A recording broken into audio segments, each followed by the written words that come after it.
you beautiful freaks, and welcome to a brand new episode of Frequels. I'm your host, EJ Leeson, and with me today is that cutie patootie, Mr. Rory Calderazzi. How are you, sir? Oh, I thought you were going to ask me how I was. No, That threw me off. Well, I didn't care to, but That's great. You it's said that required. Said that right into the microphone. Oh, sorry. So I get to listen to this back later when I'm editing, and it's going to remind me of the coldness in it. The cold, cold shoulder. Cold storage shed where a heart should be. Hey, something might go there someday. But seriously, I'm fine. Yeah. Oh, okay. Good. Yeah, Good. I'm here. Yeah. That's good. Yeah. What's new? Anything cool? Let's see. No. Nothing. I've just been sitting in a bare room, staring at a wall, looking past the wall. Wow. That's pretty cool, man. Yeah, that's what I do. As soon as we're done recording each Monday, I shut down. I sit in a chair and I just sit and wait for the next episode. That's pretty cool. I got lunch with Ross today. Oh, you don't shut down? No. I got lunch with Ross, and then he was like, yeah, I'm going to go to Gallery of Sound after this. I'm like, you know what you should do? When you go in there today, just take your shirt off and go, hey, could you hold this for me? And then he did. Yeah. Yeah. And I saw him on the news. Yeah, I would like to think Ross went in there, went up to the clerk, and he was like, hey, could you hold this for me?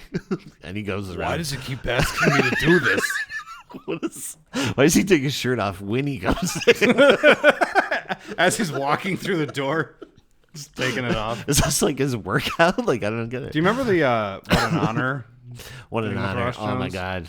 Maybe we should tell that story. So wait, first I want to introduce our guest. No, we're going to be rude for a second. No. Wait. First, Fine. We have a returnee fan favorite, one of the coolest people on the planet, Miss Marcie Riebe. See, I got my name. I got it. I fucked up so bad the first time. I felt so guilty. And then you sort of fucked up the second time. Yeah, but and no, this it's all right. It's always after he talks about how close of friends you are, and he's like, Right. Marcie Riebe. Yeah. That's okay, because at my job, when I get phone messages, it's funny to watch like the transliteration that it does, like in my email. Yeah. But sometimes it's River, and sometimes it's Reeve, and it's all over the place. So it's all over the place. it's all good. I get called Roy an awful lot. Roy. Like whenever whenever I talk to people at work, they're like, "What's your name?" I'm like, "Rory." Like, "Great, Roy." I'm like, and I'm at that age now where I don't correct people anymore. Yeah. Like when I was a kid, I was like, no, it's fucking Rory. Add an R to Roy and you're there. Yeah. These days, people are just They're like roar. They're like, "What's up, Jason?" I'm like, nothing. My favorite is when like telemarketers call and they're like, "Is Maurice there?" And I'm like, "No." And I hang up because I'm like, obviously you don't know how to spell Maurice or Marcie, so forget it. It was close enough, but Maurice. sorry. They're just like, what? They didn't take a second to look at who they were calling before they called. No. They're just like, "Is Maurice?" Bad time to realize they can't read. And like if it was like someone from another country, like I probably would be like, Right, "No, there's like it's a nobody here by pass. that name." Right. Like it's English speakers, and I'm like, "Nope." Nope. Like, Yo, it's fucking Maurice there. Yo. I don't know telemarketers say the F Hey, word. Maurice. Hey, Maurice. that's one of the times though that I wish you could still slam a phone. Oh, I know. I miss I that. miss that a lot. That was like a great way to let somebody know that That was you're like upset. aggressive Yeah. too. Uh-huh. Like, "You know what, buddy? Whatever." Slam the Slam phone phone. down. Slam the phone. Now it's like, "You know what, buddy? Whatever." Yeah. And you're like, beep. Just hold on. I gotta find the end button. Yeah. "Oh, wait." The end call button. Oh, I here got it one is. of those weird setups where like it won't hang up unless you hang up. I gotta No, call I put you on PP&L. speaker. No. I had to call PP&L No. after this, so I'm gonna need you to hang up. Hey, just while we're on the phone, maybe we should resolve whatever the beef is, since I'm here. Since I'm here Yeah, waiting and then for there's this. no more animosity in the world. And I want more animosity in my Do life. you? Yeah. Oh God, I love when I've got bad blood with somebody and I'm in the same room with them. So on a Yeah. personal level. Yeah. Like Yeah. I like to just kind of look to the side at them and smirk. You know. Oh, Like, yeah, I'm yeah. here and I don't care that you're here. You know, Taylor Swift has a lot of bad blood with people. Yeah. Not with me though. No. I'm a fan. She has like a rap list at this point. You know what I mean? Yeah. Of all the people that she's I've like, wronged her. yeah, and like wrote songs about. Hey, it's hard growing up in the industry. You're like a young girl and you grow up in that world. It's probably hard to navigate. It's hard to get more material. Like, it's hard to find material sometimes. Right. So, you write about what you know. Yeah. Or what you don't want to know anymore. That's true. Yeah. But I use writing to disassociate now. I I love that. I don't like being involved in this world that we live. I don't know if you realize That's why it I or was not. like, more animosity? Really? Isn't there enough? Isn't there enough? I guess like if I really wanted, I'd just go on We're social going to media more. WW3. Let me see. Start trolling people. Yeah. There's that, and I'm just like, oh god, I just want to watch a movie. I remember WW3. I noticed that the more Taylor Swift put out a concert. Everyone saw it. And then once she finished the tour, WW3.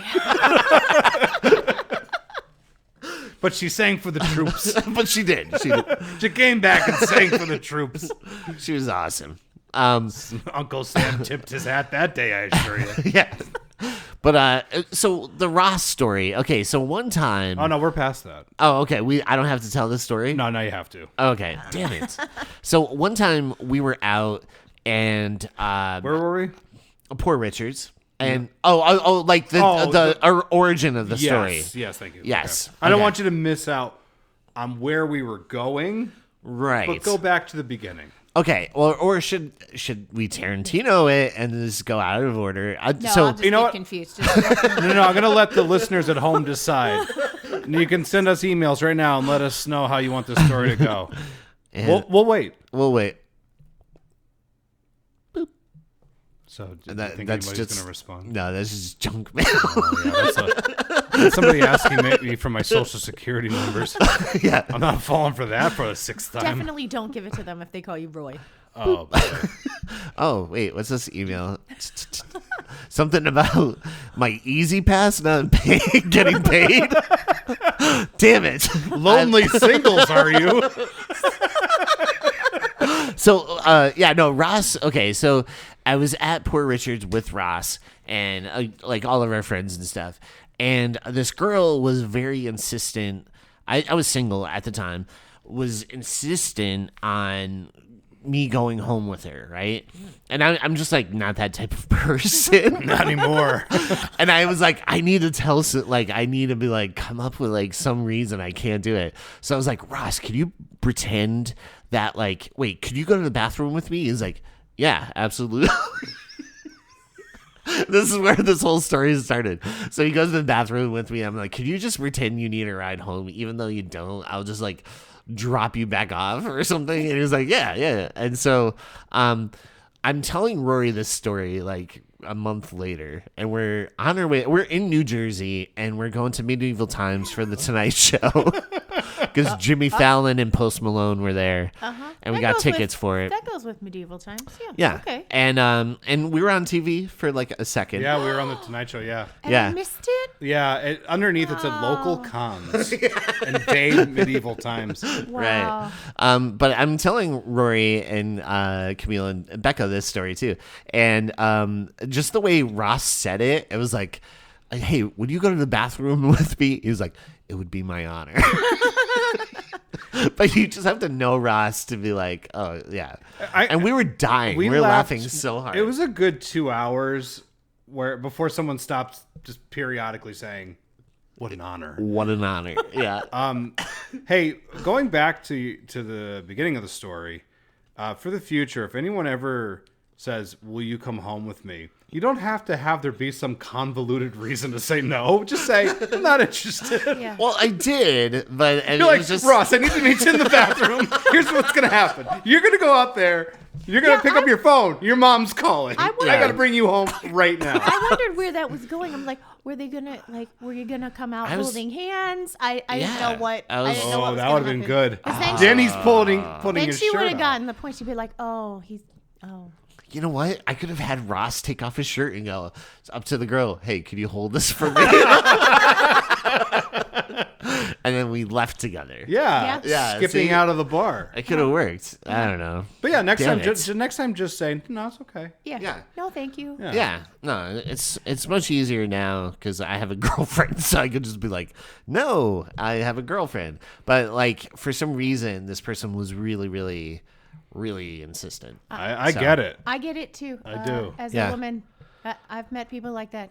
Men who just over Just- and over and yeah. don't get. You're like, no, oh, no, thank no. you. I meant like being aggressive towards EJ. Oh, I've also tried to go home with him on more than a few occasions. That's true too. Yeah. That's why he deadbolts his doors. Right. I'm just like, just in case. Rory, don't. I have no. my regular locks and then I have a Rory lock. Yeah. I still don't know what the whole no means no thing means. That's all right. Just You with EJ though, it's weird. Like I understand boundaries with everybody else, but Dude, I can't. we're all a work in progress. You know It's what I mean? true. Right. It's That's true. right. I'm in the foundation part of my life Right. now. Yeah. You're okay, man. You're good. I'm trying to plant flowers in salted earth.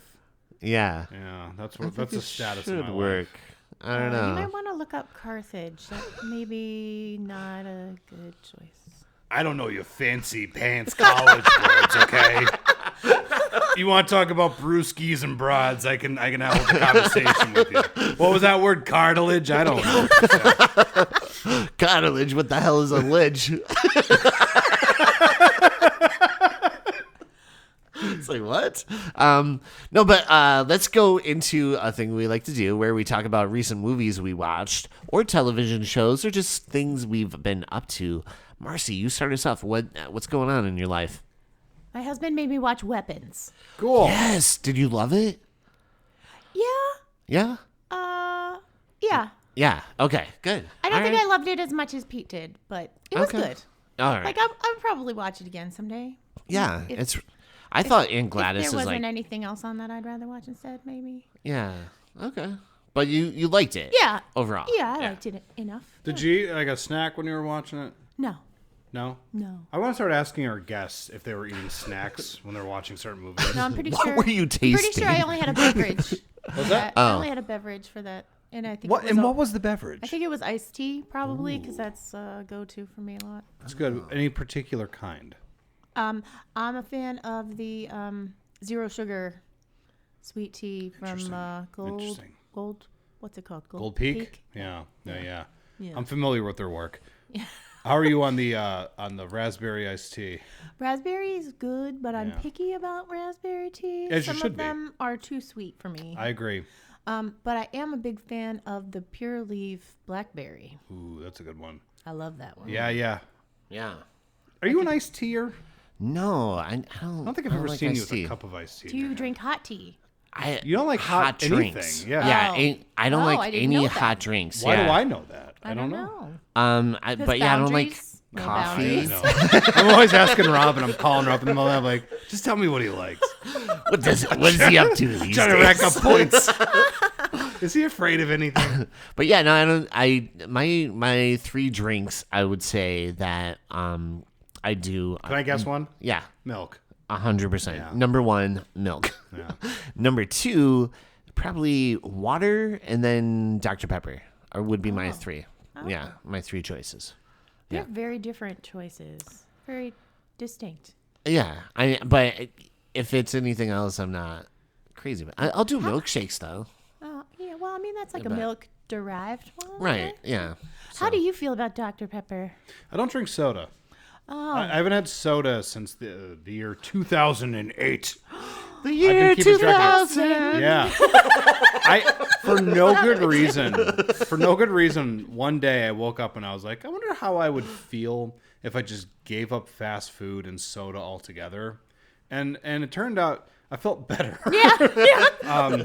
So like, yeah, I'm not a soda drinker. Couldn't tell you what it tastes like. I don't remember anymore. Yeah. But It's probably gross to you now. Yeah. I would think like after a while, like when I go on stints where I don't drink soda for a long Yeah. time, and then when I go back to it, I'm like, oh, it's Why did really I drink sweet. this shit Yeah. in the first place? Yeah. I know if I'm gonna drink anything, it's like literally three things at this point. It's just water, coffee, because I'm a totally different person without coffee. A rotten, cruel person. I can't imagine. Awful. I can't imagine. Awful. I'm always just. I've seen it. Well, who the Because fuck no you look at? boundaries. No boundaries. between Yeah, that's when the deadbolt isn't going to help him. I come through that door like a maniac. But yeah, it's like water, coffee, and if I'm feeling a little randy, I like to have some raspberry tea. raspberry tea. Mm-hmm. Yeah. Which raspberry tea do you like? I think I'm on the same level with you. The whole like not too sweet. Mm-hmm. So like like a Snapple. I don't think is too sweet. Yeah. Or like Arizona. What am I thinking? Yeah. That's a good one. Arizona. Arizona's pretty good. I like those cursed teas, but I don't want to get into that. You know, you drink them and bad shit starts happening to you. Did you ever have cursed tea? What? You know what I are like? you talking about? Cursed tea. It's like a brand? Yeah, it's cursed. It's awesome though. I mean, it's kind of amazing that they let it go through the FDA. You know what I like? Graphic tees. All right. They're like It's true. drinks that really fuck you, and I drink it. Wait, is it like a tea that's made entirely of ground up graphic teas? No. It's a drink that yells at you, like Graphically. graphically. Fuck you, you son of a bitch. Do you remember those shirts they used to sell at Hot Topic that were like that? It was like the "Can't Sleep, Clowns Will Eat Me" t-shirts. Yeah. Yeah. It was like a black shirt. Just like my family puts the D in dysfunctional or whatever. Yeah. I remember people would come up to me and say those lines like they came up with them, like all straight. And I'm like, fuck you. Yeah. What You're the so hell? cool.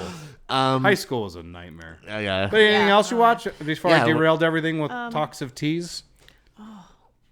Yeah, I had another one and I don't remember. Weapons. Let me see if I can jog your memory. I think I wrote it down. Did you? Sinners? Did you watch Sinners? I did watch Sinners. Sinners I enjoyed rocks. Sinners, yeah. Oh, I watched Frankenstein. Oh, wait. Okay, I'm gonna take a swing here. I feel like you're indifferent about it, right? Yeah. Okay. I like Oscar Isaacs a lot. I like Guillermo del Toro stuff. Mm-hmm. It was pretty. Yeah. How'd you like Jacob Elordi? I thought he was a good Little monster. monster. Yeah. But I wanted it. Frankenstein is one of my favorite books, so I wanted it to be more book and less adapted. Right. I see. So you want a Yeah. more like Yeah. literal. Yeah, like I understand it's an adaptation. Yeah. I get it, but it's not what I had what hoped you for. were either. looking for. Like it really went Yeah. off the rails. Yeah, because they changed all those relationships Yeah. and stuff. Yeah. And that was my complaint. I was like, man, it's not really Yeah. like. Yeah, and like some of them I probably could have like been like, oh, like in the context of the book, if you're still telling the story and she's like really smart and into zoology and stuff, awesome. Right. I like that. Yeah. But it was a little too far off. Yeah. for me. I loved them. Did you? I did. I don't know. I like Guillermo del Toro a lot. Yeah. Del Toro. Oh yeah. I like all his movies. They just have like a certain thing about them. They seem very like personal to him. And Agreed. I think he should make his own version of every Universal monster. I mean, I would love for him to do something like I don't know, because he did Frankenstein. He could do a did the Dracula. Gillman. He did the Gillman. He got him a lady, Werewolf. Let's see. a Wolfman. I would Wolfman. like a Wolfman, Guillermo del Toro. Yeah, that There's would be a the lot shit. of werewolf things out We, there. we talked about that the one time on the phone. I was in a bubble bath at the time. Oh, how nice. Yeah, that's how I talk to people on the phone. It's real Just weird. EJ, right? yeah. No, just it's a problem. It's really anybody. Rory Lock. But we were talking about that. There's the wolf man, right, and the werewolf. It's such a popular thing, but very few movies have ever Yeah. really done it justice. Because you think there's like over 120 years of cinema out there, Right. And like start naming them off. You have like American Werewolf in London. American you have Werewolf in Paris. they got the Howling movies. The Howlings. Ginger yeah. Snaps. Ginger Snaps rocks. Hey, isn't that Hey. available to listen to? With think it our is. guest, Marcie. a throwback. What? Oh my god. Hey, turn this episode off and go listen to Ginger Snaps. Would you count Underworld? I guess, right? Yeah. Sure. Silver Bullet. Yeah, sure. It's there. There's like a war between the vampires and the lichens. Yeah. And it's going on forever. Yeah. But yeah, those but I mean like really like excellent ones. So like something like the Lon Chaney Jr. Wolfman. Right. Right. There's not a lot of them, but Robert Eggers has a werewolf movie coming out at the end of the year. Hooray. Yeah. I like Robert Eggers' movie. You should. He is so talented. That guy's making movies. I mean, he's a relatively young guy, right? And his movies have like a sophistication of a guy who's been doing it for like 40 years. Right. I can't believe The Witch was his first movie. Sometimes I when I know. watch that. I'm sorry, The Vivitch. And because every goddamn time I watch that movie, I'm like, it's just so detailed and thoughtful and like. Yeah, it's deep. Yeah. And yeah, you do think it Lighthouse. should have come from somebody. Yeah, the Lighthouse, like, should have come from somebody with a lot more life experience. Yeah, that And someone script is his age. insane. The Oh, Northman. yeah. Northman was fantastic. And then and like Nosferatu, it's like that's a Yeah. movie that I was like, oh, this is like, just turn the volume down and just look at it. It's beautiful. Beautiful. I enjoyed Nosferatu. Mm-hmm. I enjoyed that. Yeah. What else did you watch? That's it. Okay. I've been watching TV. Okay, what are you watching? I watched Task, and then I watched Mayor of Easttown because they're the same people. Mayor of Easttown. That's I know Jeremy it's Renner, older, right? but super good. Kate Winslet is in it. Oh, cool. Oh, cool. Super. Didn't she go down the Titanic? She did. She lived. Oh, Yeah, did, she was okay. on the door. Oh, that's what she was doing after, I guess. Yeah. She's got to be real old. Wow. No, she's- Wow. Yeah, she's like my age. Thanks. No. No, I mean, if she was alive in 1912, I'm really confused. No, she's okay. She hasn't aged a day. She looks the same. Well, But I mean, maybe like a how is that decade or possible? two. How's she still making stuff? Because that would make her how old? 84. 100 and no, at this point, like 100 and It's been 86 years. I'm real confused. Yeah, I know. Can we stop the show and talk about this? No. So moving on. How about Rory? What have you watched recently? Well, let me just crumble my papers into the microphone for a second. It doesn't help. It doesn't make you sound smarter. Stop. Hold on. Okay. So, in preparation for a movie that you and I can talk about, Yeah. I watched for the first time since I was 14 or 15 years old. I watched Scary Movie. Oh. Because I saw that in the theater and I was like, fuck that movie. Because I didn't think it was very funny. Yeah. And then I watched it with Becca the other night and I found it very enjoyable. Yeah. It's a lot funnier than how I remember it, but just as stupid as I remember it. Right. Okay. It's a pretty okay movie. Okay. But there's moments in it, like, you know, when they're spoofing, I know I did last summer. Oh, I love it. The yeah. guy's just like, I'm okay. Yeah. No, like, we gotta go to the police. No need. They're just like, nah, Seriously, listen it's okay, guys. yeah. Yeah. Not my, like, I'm like really tricky with comedy sometimes, but there's a couple little things that movie that was making me laugh, so I don't know. It was Yeah. okay. But that was in preparation because I'd watched all 6 of the Scream movies prior to that. You and I can jump in on this one together. Yeah. We went with like 40 people Yeah. to go see Scream 7. I saw the pictures. It Yeah. was like a panorama. Yeah. Panoramic know. photo. Yeah. It was insane. We had a theater filled with maniacs. Yeah. And we dressed up as Ghostface. We were ghost facing. Nice. Yeah. I mean, my favorite is the picture of us in the bathroom. Yeah. That's like the best. Recreating the scene from Scream 2. Yeah. I mean, That was that's what the we best. told people anyway. Yeah, but really, we're like in there taking Weird. pictures in the bathroom. Hey, buddy. Yeah, it was really cool because we had like a bunch of It's for the friends B-roll. Was it an honor to go to the bathroom? Oh, sure. It was an honor. It was It such would a- be my honor. Roger L. Jackson? It was cool because like I looked around the theater and there was just like all these people that we knew were just in there, Yeah. and we were dressed up in A lot Scream of costumes. frequel people. Lots of frequels. Yeah, we had a lot of people who've been on the show. Frequel alumni. Excellent. Yeah. is what I like to call them. Excellent. Yeah. But Thanks for inviting me. you didn't invite her. Do you like No. this? Are you a Scream fan? I mean, I liked them. Do you? Yeah. What the fuck you Dude. doing, man? I don't know, man. I'm sorry. Jesus. Next time. Maybe we can all go see the werewolf movie. Yeah, we'll dress up Yes. as werewolves. Okay. Yeah, let's do Yeah. that. Let's Or plan we it. can get turned into one. But how'd you feel about Scream 7? I I see a lot of people are like 50-50 on this movie. Which is and- interesting that people are like divided right. about something. I know it's I can't Never imagine. happens. Never this happens. day and age. I know.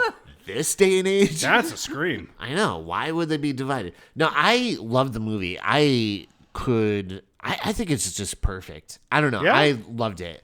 A lot of people are complaining about the third act and maybe like the killers and stuff. I actually really liked it. I think it's I can't wait to see it again. Like I only saw it the one time. Did you see it again? No. Okay. I went and saw something else that we'll talk about shortly, but Yeah, I absolutely loved it. And I know like the more I watch it, the more I'll be able to like really rank it among all the other movies. But as of right now, I'm like in love with the movie. I think it's awesome. Yeah. It's weird because I can admit that the third act is a little shaky, you know, and the killers are a bit of a who gives a fuck kind of thing. But it's like everything leading up to that, I really, really liked. Dude, and I don't me know too. why, like, because I did read a lot of stuff that people were saying, and I saw some videos and people like trying to be very intelligent and deconstruct it. And like, it's just like, you can't just like not like something. Like, you can't just say, oh, it didn't work for me. You have to like nitpick everything and like, you know what I mean? Yeah. Like, just tear it apart. It's not that kind of a movie. Like, I think like the first two acts of it are really enjoyable, and our theater was like laughing I and think cheering. it's some of the and, best directing in the Scream series in a long time. yeah, like Kevin Williamson, there's some stuff in that movie that I thought was like really striking and like Effectively scary. yeah. Like Yeah. Ghostface has a tendency in these newer ones to just kind of like come running out of somewhere. And he's kind of a goof because he always like he's like the clumsiest killer. Yeah, he's of all falling over time. tables And and falling I mean, down and things. granted, he's got a mask on. I give him some allowance there. Right. But I like those. There's like some shots where they're like kind of recreating that like Halloween fade up thing, and it's Yeah. like, you know, they're making him more ghostly, and he's more of a Yeah. presence. I like some of those shots of like, you know, Sid's daughter Tatum running, and you see him like The rising silhouette. up in the yeah, very like Yeah. like German expressionism kind of shit. Oh, it definitely had like a Nosferatu Yeah. thing where his shadow you see on like this back wall, and he's cool. like coming around the corner, and she's already like it's getting running bigger. down the Bigger. street. It's like, yeah, it's like this really looming cool. thing. Neat. So like the movie, like I would And just that say this. shot, I'll go ahead. No, go ahead. I was just gonna say that shot is so good because there's a curfew and she's running down the busiest street. Like every time they showed the street, it was always like busy with people and cars. And so she's running, she's yelling for help. It's kind of like Jamie Lee in the first Halloween, Yeah. where the neighbors are like lights out. So she's running and she's yelling for help. And that just created such a scary. It was awesome. Like I loved it. Like I said, the best directing I think for Scream in a while, like a long time. And then also, I love the story, and I like when more people see the movie. And we eventually cover it and talk about it. I'll tell you why. Like I'm really about the story. I think Yeah. like we're mostly on the same page with it. Like I just think people try to just be like it's the best or worst thing ever. I always talk about that. Like, Right. It's kind of annoys me a little bit because there's a lot of great stuff in it.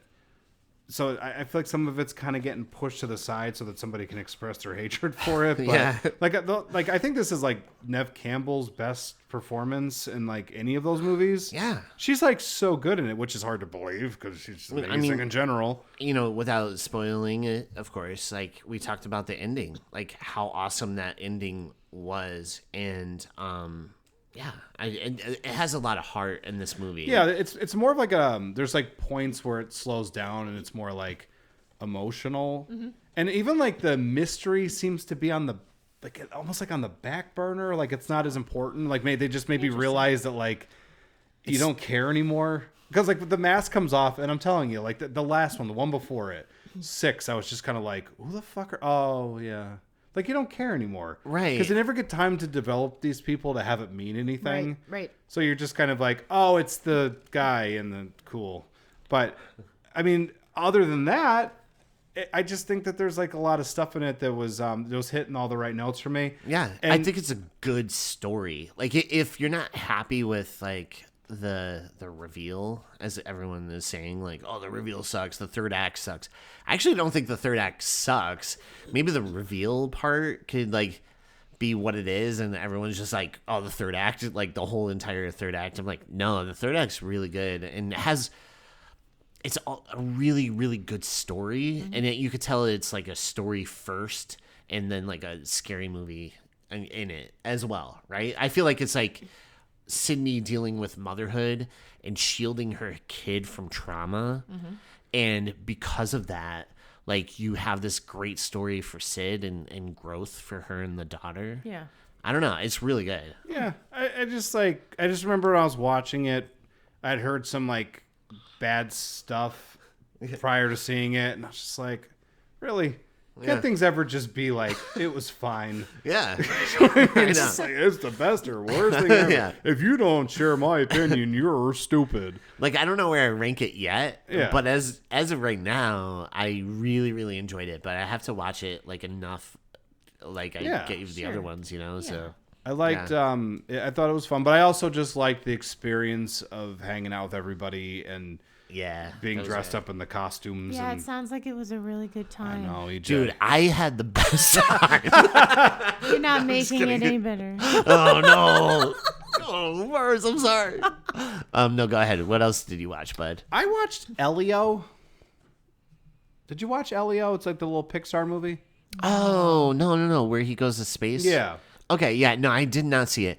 I know Casey Clocker like loved it. Yeah, it's like very enjoyable. It's nothing particularly special, but the entire time I was very entertained and thought it was adorable at times. Has a nice little message in it. So I thought it was very, very enjoyable. Did you notice that I didn't say that it was great or terrible? Yeah. It's just like, It's I enjoy enjoyed it. Yeah. Yeah. And visually at times rather striking. And I'm telling you, some of the stuff at the end where I was like, oh, I get what you're saying. Great.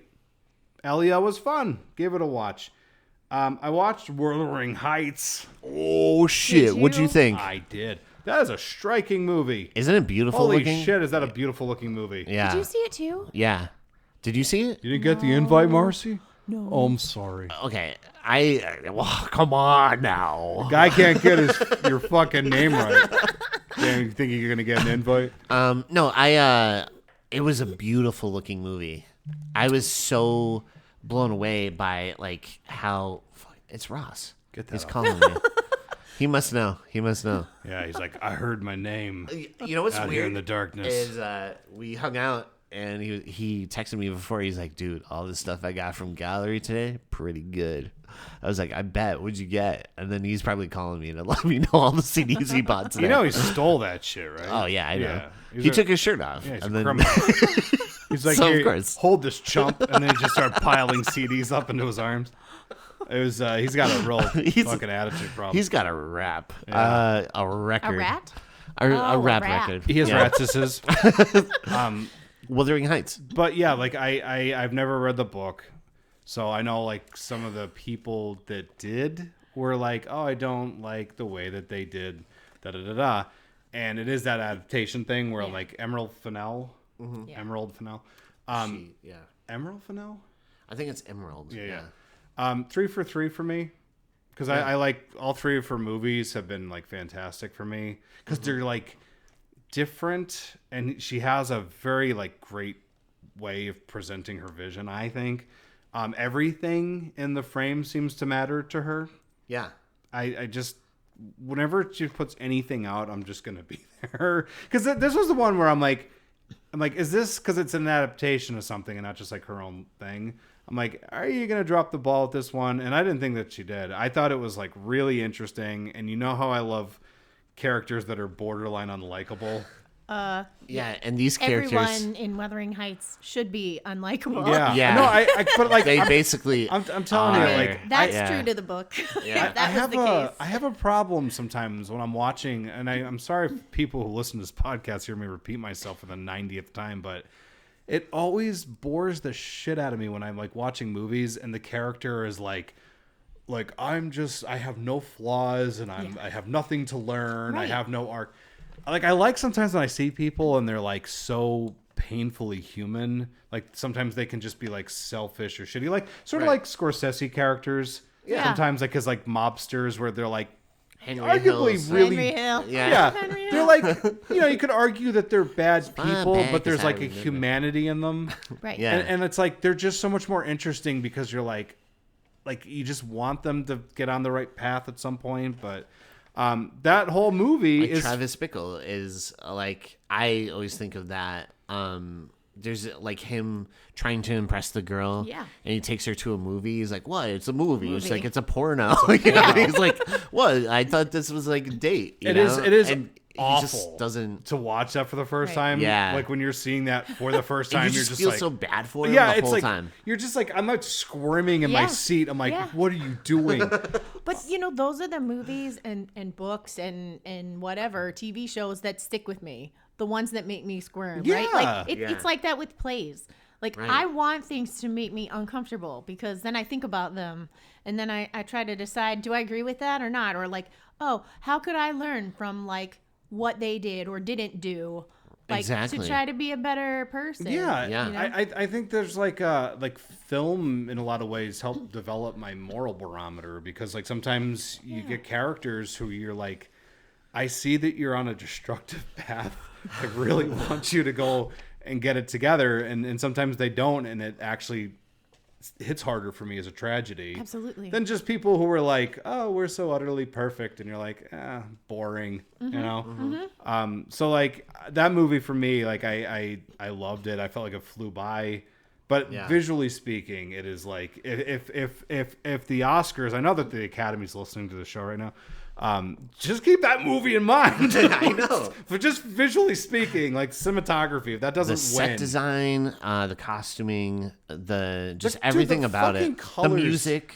the colors in that movie are like striking. Like some of like the costumes and contrast to just like the sets and stuff. So just gorgeous. When he talks about her room and it's the color of her skin, that's actually, they took photos of her face, Margot Robbie's face, and actually tried to make it look like her but face with the freckles and stuff. so romantic, right? But when Leatherface does it, I know, right? But they also talk about the set design, and the director and set designer were like talking in this YouTube video, and they said with the one house, right, Catherine's house, when Heathcliff buys it, and he's so tall, like he doesn't really fit in the house.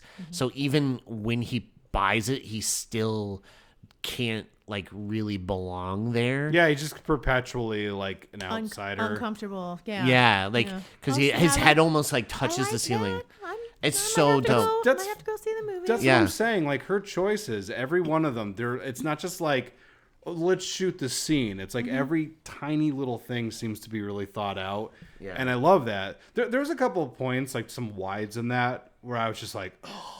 I know. There's a couple of times where I involuntarily flashed the metal sign where I'm like, fuck yeah. Dude, there's like that Gone with the Wind shot where he's about to leave because he overheard the whole conversation. It's like Gone with the Wind or like The Searchers or something. Right. So they really leaned into the Visual. It's a romance story. Oh, yeah. I feel like you know how they have those romance novels and each Yeah. cover? Yeah, There's, it's like that. it feels like a lot of frames in this movie are like like romance novels. So- Yeah.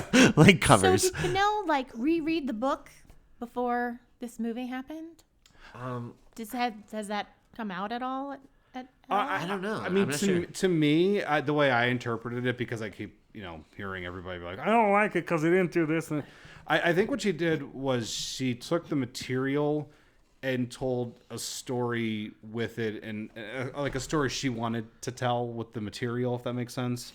So it's not like a literal Right. translation. Like It's- Frankenstein wasn't. Yeah. You kind Right, of, yeah. but like if it's your thing, it's your thing. Like for me, like when I was watching it, just having never read the book, I was like, as a film, it operates really well. Like that generational trauma shit. Yeah. Mm-hmm. There's like a lot of like stuff in it that was just like ugly, like some abuse and stuff going on in it, and I'm just like, man, I like when cinema can just punch me in the gut like that.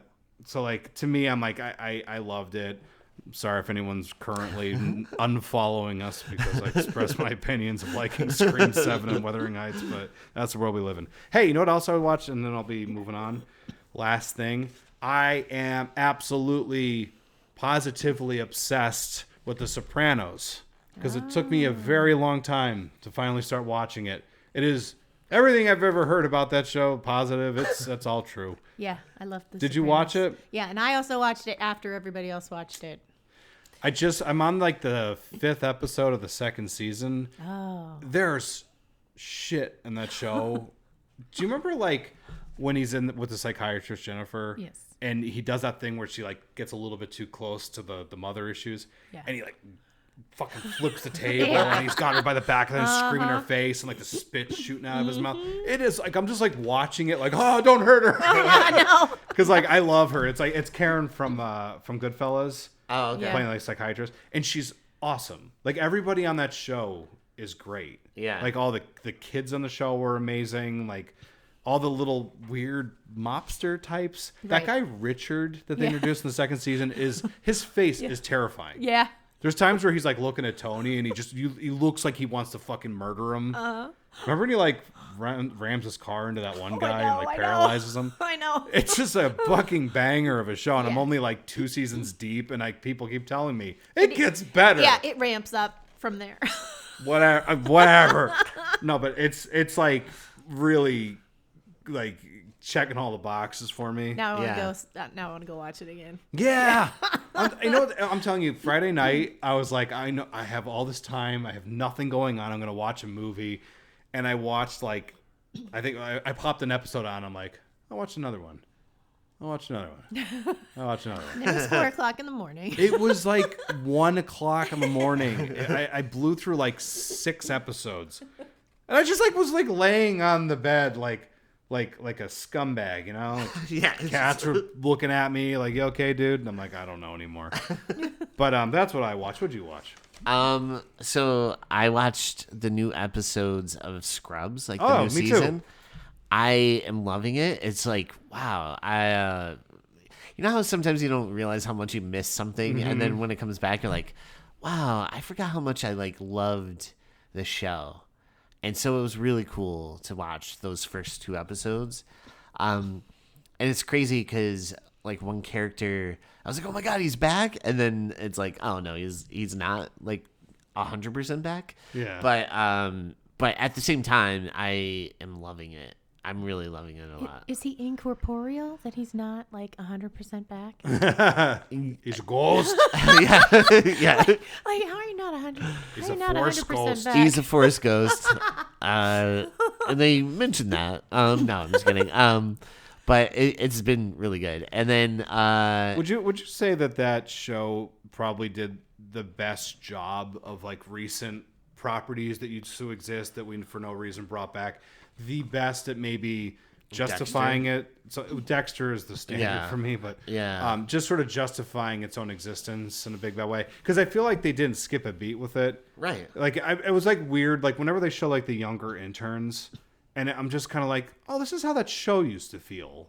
They didn't try to come in and like reinvent it or like, Right. let's deconstruct it. Yeah. Let's talk about how terrible all the characters used to be and blah, blah. Like they didn't do any of that crap. They just kind of like, it just feels like it's like 15, 16 years later. Yeah. And I really like it. Yeah. JD I like still it. has his little fantasies. Right. I And have one problem with the show. what? I don't like where 2 of the characters ended up, motherfuckers. Oh yeah. Yeah, I don't care for that. know. But I'm hoping that that's just sort of like, we'll get back to We'll it. get back to yeah. Perhaps this person, maybe some issues started to arise when this other character stopped being a doctor and being the person that this person maybe fell in love with. Right.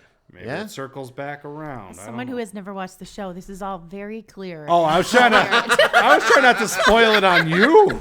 Oh, good. I appreciate that, but All right, so there's just 2 raccoons. At all. Yeah, the raccoons. The raccoons, they wear little scrubs. They wear scrubs. They do doctor things. They got little hands, and it's hard to hold the hands. scalpel. They have like they try to hold the scalpel, but I don't know. Can we make that a show? what Like Dr. Raccoons? like I would watch Oh that. my god, I would be watch so the into shit that. out of that. Yeah. Yeah. And then And there's they're like even 2 rodents, but they're cute. Yeah. Raccoons are adorable. Imagine there's scenes where there's 2 raccoons who clearly love each other and you get to watch them flirt at the job. I'd be into that. Yeah. And then they end up together and have little raccoon babies. I would be into that. And they have little scrubs for the little baby. Yeah. Why can't scrubs be about raccoons? Come on. Stupid. Fuck you, Bill Lawrence. Trying to make human beings be the star of everything. I also watched a movie starring Nicolas Cage called The Surfer. Have you seen it? Did you see it? No. So this movie is so hard to recommend to anyone, right? But it's like Nicolas Cage just being 100% amazing. And he's so good in this movie. But he goes to this beach and he tells this kid, like, hey, I'm going to buy a house. And when I was a kid, I used to surf on this beach. And then he goes down to go surfing. And there's this group of guys who are like alpha male. And they're like, you can't surf here, man. He's like, oh, I grew up on this beach. They're like, you're not no outsiders. Get out of here. And so they're like, we don't want to embarrass you in front of your kid, right? But we'll beat the shit out of you if you don't get out of here. And so like the nicer guy says this to him, right?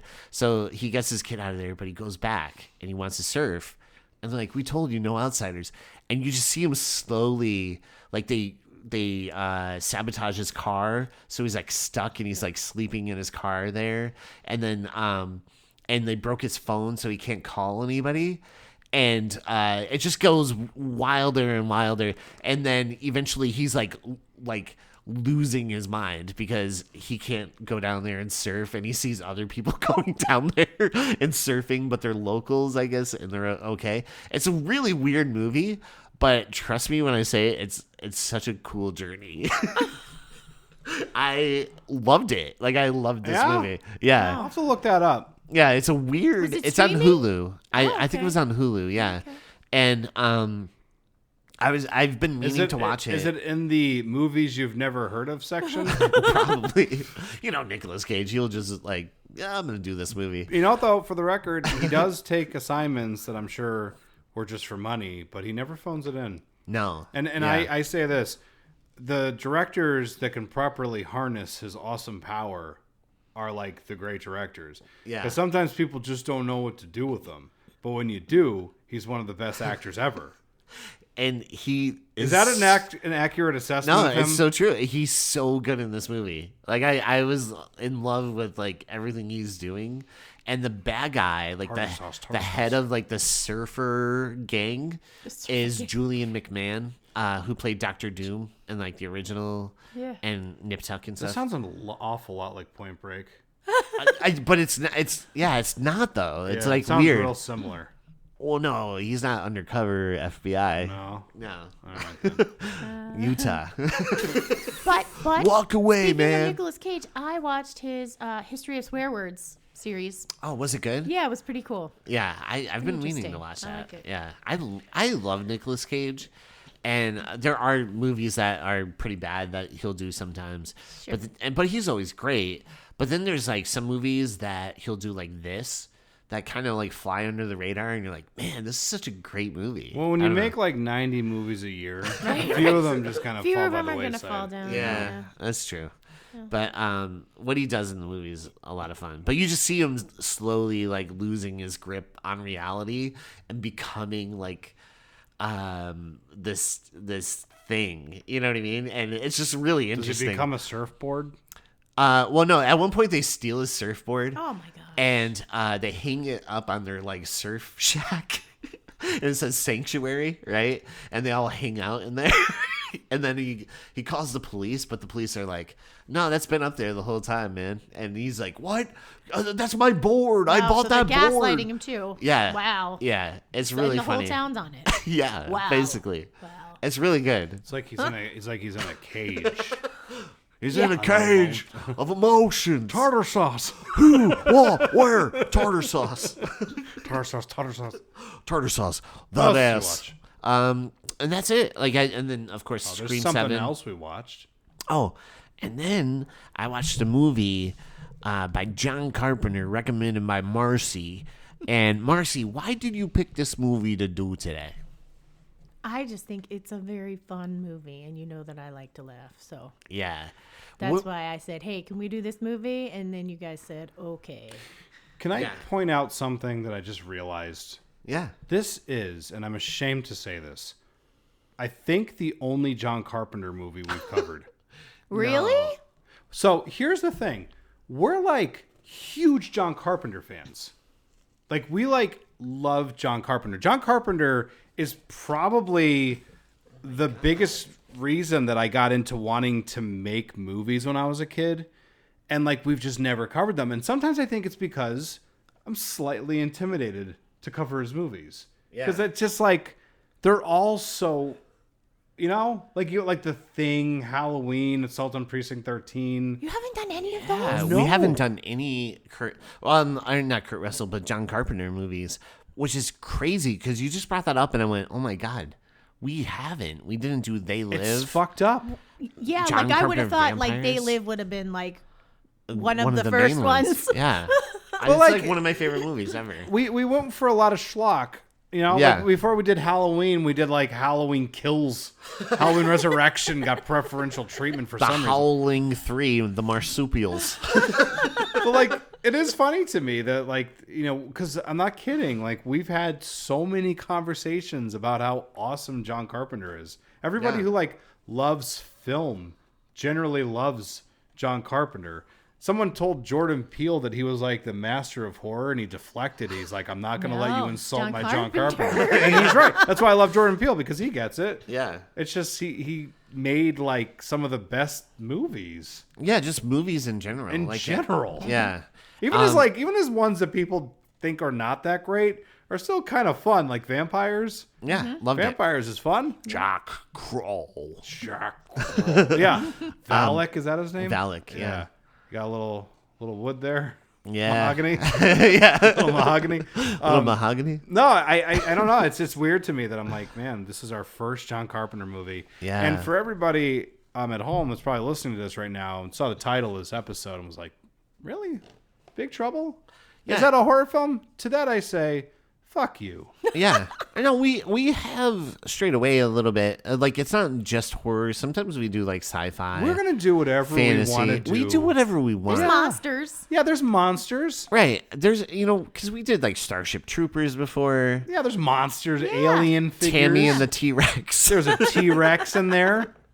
So why not do this? Yeah, Right? I know. I mean, I think this is more of like a genre show. Yeah, absolutely. But maybe we're just making up reasons to excuse what we want to do. Yeah. Just Right. cover Big Trouble. And I mean, it's your show, so you can ultimately do what you want to do. That's right? true. Hell yeah. Why are we putting restraints on ourselves? Yeah. Marcie picked it, by the way, just in case. So it's you- Marcie's All right. fault. Yeah, if you'd like to write your angry That's why letters. I didn't get invited to go see Scream 7 I know. Yeah. or Wuthering Heights. EJ had a whole invite, and then you messaged him and said, "Want to cover Big Trouble?" And then he just He's And like, he said, it. no. click on. I'd no, put the little not X gonna- on. No, I I'm see just how it kidding. He is. blocked her. No, you just forgot about me instead. Yeah, I get yeah, it. yeah. It's fine. No, So when was the first time you saw Big Trouble in Little China? I was in college. Oh, okay. We watched it in the dorm, Yeah. probably in my ex's dorm room, because I imagine, and I don't remember because it was like a long time ago, but I imagine that his roommate Bernie, who is still a good friend of mine today, was like, "You never saw this movie? You need to watch this movie." Yeah. And I've loved it ever since. That's probably how a lot of people came into this movie. I They think had so, a too. friend who Who was said, like, "You "You never gotta saw see this this." movie? Yeah. You gotta watch this movie." Yeah. When did you see it? So this is definitely one of those films that I saw when I was like somewhere in the teenage years. Okay. Drifted away from it a little bit, and then came back into it and realized how much funnier it actually is than how I remembered it as a teenager. Because Yeah. like I love the idea that Kurt Russell, Jack. Yeah. I like that he fancies himself the hero of the story. He's your D&D character. Yeah, he's very much. I was so. watching. Really? Yeah, Well, sort of. 100%. Like we were playing Curse of Strahd. His character's name's Dash, right? I love that name. And Love it. he sell yourself. I would say like your character was very much like, I want to be like a Han Solo. Yeah, he's like Indiana Jones. Han Solo is what he sees himself as. But he's Jack Burton. But he's like, he's like a Yeah. buffoon. Rory was like notoriously bad at rolling, Yeah. so he would roll a lot of ones. That's good. Talk about my shortcomings into the show. and the You need more ongoing dice. joke. You need new dice. It's the dice's fault for Yeah. sure. Yeah. The ongoing joke with like the DM would always make anytime he rolled a 1, he would fall face first in the mud. It's true. Yeah, but Even but if it was like inside. the funniest thing is, Basically, the funniest thing about it though was that like generally speaking, Dash was a buffoon and he'd mess up a lot. Yeah. But then periodically he would do something that was super important. Right. And then everybody would just be like, what? You know, it'd be like, Yeah. remember like that to shoot the arrow through the candle flame thing? Yeah. And it was And just you like, nailed it. no one thought it was going to happen. Yeah. But I like the fact in this movie that Jack fancies himself the hero of the story, but he's too stupid to understand that he's like the sidekick. Right. Yes. Yeah. Do you know what I mean? 'Cause Wang Yeah, is it's like Wang the Chi's guy. story. Yeah. It like saves the girl and stuff. Yeah. That made me laugh. And also, having seen Flash Gordon last summer at the Colonial, Oh, yeah. it has a lot of Flash Gordon in it. It's got a little bit of that Right. type Of of thing course. to it. Yeah. And I realize I love shit that has like this type of tone to it. Do we need to cover Flash Gordon? Yes. I would love to. Too. I love that movie so That's much. such a great movie. Yeah, it's And so good. such a great soundtrack. Yeah, Queen. Which, you know, like, I love the catchy little song at the end of this movie. And Oh, I'm like, let's where talk about are that. the movie soundtracks of yesteryear? Yeah. Like, I miss them. So, do We've you know? talked about this on the show before too. Recently with somebody. Oh, yeah? Yeah, like because Just seriously, you're soundtracks, right. yeah. You're 100% correct. Oh, I think it was with Matt Rinaldi on the Deadly Friend episode. Yeah, Because yeah. like we were talking about how you used to have like these songs that were written specifically for the film, and like it would just be like Deadly Friends, like baby. There's a song where it's just like baby, and yeah, it's just there's something about it. It's like the song belongs to the movie. So, a funny story about that song, right? Do you know the song at the end? It's like Yeah. Big Trouble Yeah, in Little China. So that's the Coupe de Ville. yeah, from Halloween. Yeah. So Coupe de Ville is is John Carpenter, Tommy Lee Wallace, and Nick Castle, right? Nick Castle. So Nick Castle is the one that's singing a lot of those high notes. So it's like in little.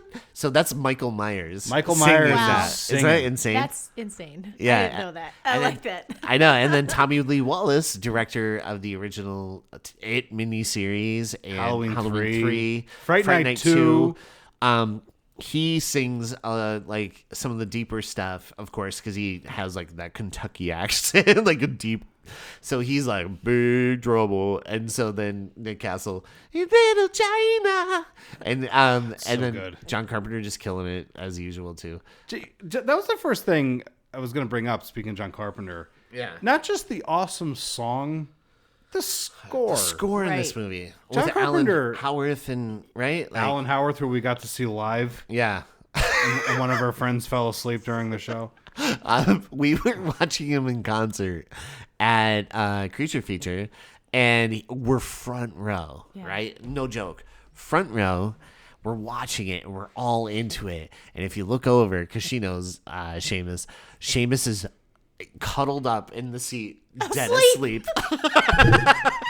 Oh, shit. To me, I'm just sitting there thinking like, It was a big you're day. you're for in the him. back, Yeah, it was a big day. you're in the back row. You know, you can No take problem. a nap. Yeah. But like, I just like to think that Alan Howarth is probably like, man, this crowd's really into it, and then he drifts over and sees Seamus. Like, what the fuck? Passed out. Yeah. Oh my god, I'm not doing well tonight. He starts messing up chords. No, that was amazing because he Seamus did. was tuckered out, man. Yeah. You guys drug him all around that convention. He couldn't take it Yeah, he anymore. couldn't take it. Big boy had the big boy needed to take a nap. He was in big trouble. Yeah. No, it was cool though because he did perform songs from this movie at the Right. show. Yeah. We were like a bunch of mesmerized nerds, by the way. Like we're all like leaning forward, and it was so cool Yeah. because he had like all the fucking lights going. They and stuff. live. They all, live. all the different Halloweens. Halloween 2, I remember like being like something special when he was doing that because it's got a lot of like synth and I stuff. thought like Halloween 3 was dope. Real neat, yeah. And then especially when he got into big trouble and escaped from LA or escaped from New York, I mean, and then going into They Live. Yeah. That wow, you know, and it's just like, oh man, it was so dope. Yeah, It it's was so it's cool. it's, it's Very kind of cool. like one of those moments in my life where I'm like, that happened, you know? Like I wouldn't feel that way like over like the birth of a child or something. You know what I mean? But that Yeah. was seminal. Happened. I'd be like, kid, you coming into my life, probably the fourth best thing that ever happened to me. Yeah. 'Cause there's a couple other things in there. Yeah, that I would say that's concert. pretty Sam Raimi telling me my movie trailer of Drag Me to Hell was really cool. That surpasses your moment. birth. Oh, that's Yeah. pretty cool. Yeah, I mean, and the kid's gonna know that. For sure. I'm gonna I lie to probably him. agree with you. Be Yeah. like, yeah, that is pretty cool, Dad. If he's my kid, he's gonna agree. Yeah. Otherwise, he's gonna get the belt. But we don't have to talk about that. But yeah, the goddamn music in this is fantastic. Yeah. And another thing too that I really like about this film is that I like that Jack is doing it's like a John Wayne. It's literally him doing 100% like a John Wayne impression. Yeah. Hey, kid. Yeah. Yeah. 100%. He's got the cowboy boots on. Because I'm telling Yeah. you, like, he really fancies himself like this, like, outlaw drifting into town to save the day. But he's just completely fucking confused the whole movie. Like, he never knows what's going on. Yeah. It's just kind of like, what's this stupid shit? I don't know my insurance policy. Well, we were talking about before. Well, we'll get to her. Yeah. My favorite character in the movie we'll talk about Yeah. shortly. Oh, okay. Yeah, but Yeah. get into the goddamn movie. All right, yeah. So the film starts with an interview from this lawyer, and he's talking to Egg Shin, who is a tour bus driver, and he's asking him to recount like all the events that just happened in Chinatown, and he's like, "What about this Jack Burton? Like, what's his deal?" And that's when Egg Shin is like, "Well, we can't really talk about that, but do you believe in like black magic and sorcery?" And then the lawyer's like, "No, not really." And that's when we see Egg Shin kind of do like a little bit of lightning in his fingers. He's like a Sammy Kerr kind of thing. Like Right. jazz, like lightning jazz hands. Yeah, lightning jazz hands. Lightning Jazz Hands would be a great movie. And he's like, "Oh, that would be a good name of a movie. You're Lightning welcome. jazz hands." You're welcome. Yeah, love it. Love it. Hey, so we were talking about me coming to do this, and I was talking to Bernie, my buddy, who Yeah. probably was the one who introduced it to me, and Pete was there, and we were talking, and they had heard or read that they made them put that deposition in because they thought that people wouldn't be able to understand the plot of the movie without it. What? Yeah. Is that true? I don't Oh. know. But That's they were so both crazy. like, "Oh yeah, I think I heard that too." Yeah, and yeah, can you believe it? Yeah. I mean, I can, but like, This really? is very obviously a studio that didn't know what this movie was. Right. There's a lot of stuff that really like gives that away. Like even like the promotional stuff has Jack in the forefront, like in like the Right. hero pose and stuff, and you're like, no, he's not the main not- character. Yeah. It's like I don't think they fully They're like, understood. you got to the put film. Kurt Yeah, Russell so maybe up there front. is some truth to that they were like, you got to Yeah. explain this to people because we don't get it. How do we market this? Yeah, like the marketing team was like, I don't fucking know. man." and what's funny is that this movie, like a lot of John Carpenter's movies, didn't do so hot financially. Yeah. Like it was kind of considered a big old bomb when it came out, and it's one of those movies that found, its audience through video. and Right, shit. of course, yeah. But even the audience probably saw this and they're like, "What the fuck is this?" And I hate the fact that movies like this come out and they don't pop. Yeah. Because like you want more stuff like this. Like this is like if you Yeah. sit down and you watch it, it's very enjoyable, it's fun. It barely cares about its own plot. It's trying to rush past this shit to get into the next exciting, this funny movie moment. moves like really fast. Really fast. I sometimes we're doing movies like this and I'm writing it out and I'll look at the timer and it's like 20 minutes past. I went, oh my god, it felt like 2 hours already. Yeah. Howling 3. Yeah, I was like, okay, let me pause it, right? Really quick. I pause it and I'm like 47 minutes in already? Oh my god, like this is flying. Yeah.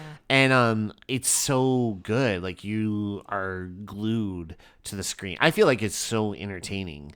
And it's hard to look away. You know what I mean? And I saw this movie when I was a kid and I just remember thinking how cool it was. Like it had action but like fantasy stuff and comedy and like a love story, so it really had like all of the stuff in it, and it was Like awesome. imagination stew for a little Right. kid. Right. Yeah, like being a little kid watching this movie, you're like, it doesn't get better than this. There's stuff that happens in it because it keeps getting stranger, but Yeah. in like a good way. Right. Not in a way where you're like, I can't follow this, because you always kind of know what's happening. The Yeah. movie's very good about keeping up to date about what's happening, but it's all just like, okay, so there's like a monster in the wall. Great. There's Right. like this balding Chewbacca that shows up at one point. Yeah. And you're just kind of rolling with it. Yeah. Yeah, I thought it looked like Razor from Teenage Mutant Ninja Turtles. too. EJ, I retract my Chewbacca. I take you up on Razor. That is a better comparison. Goga! The babies! The babies. But I think that's why it's good because Right. it's got all of these different genres all put together, so it has something for everybody. Yes, That's absolutely. part How of its it appeal. works. Right. Yeah. Right. So, we cut to the opening credits, and we have some ramblings of Jack Burton on the CB. Is this the first? Is the Pork Chop Express the earliest podcast?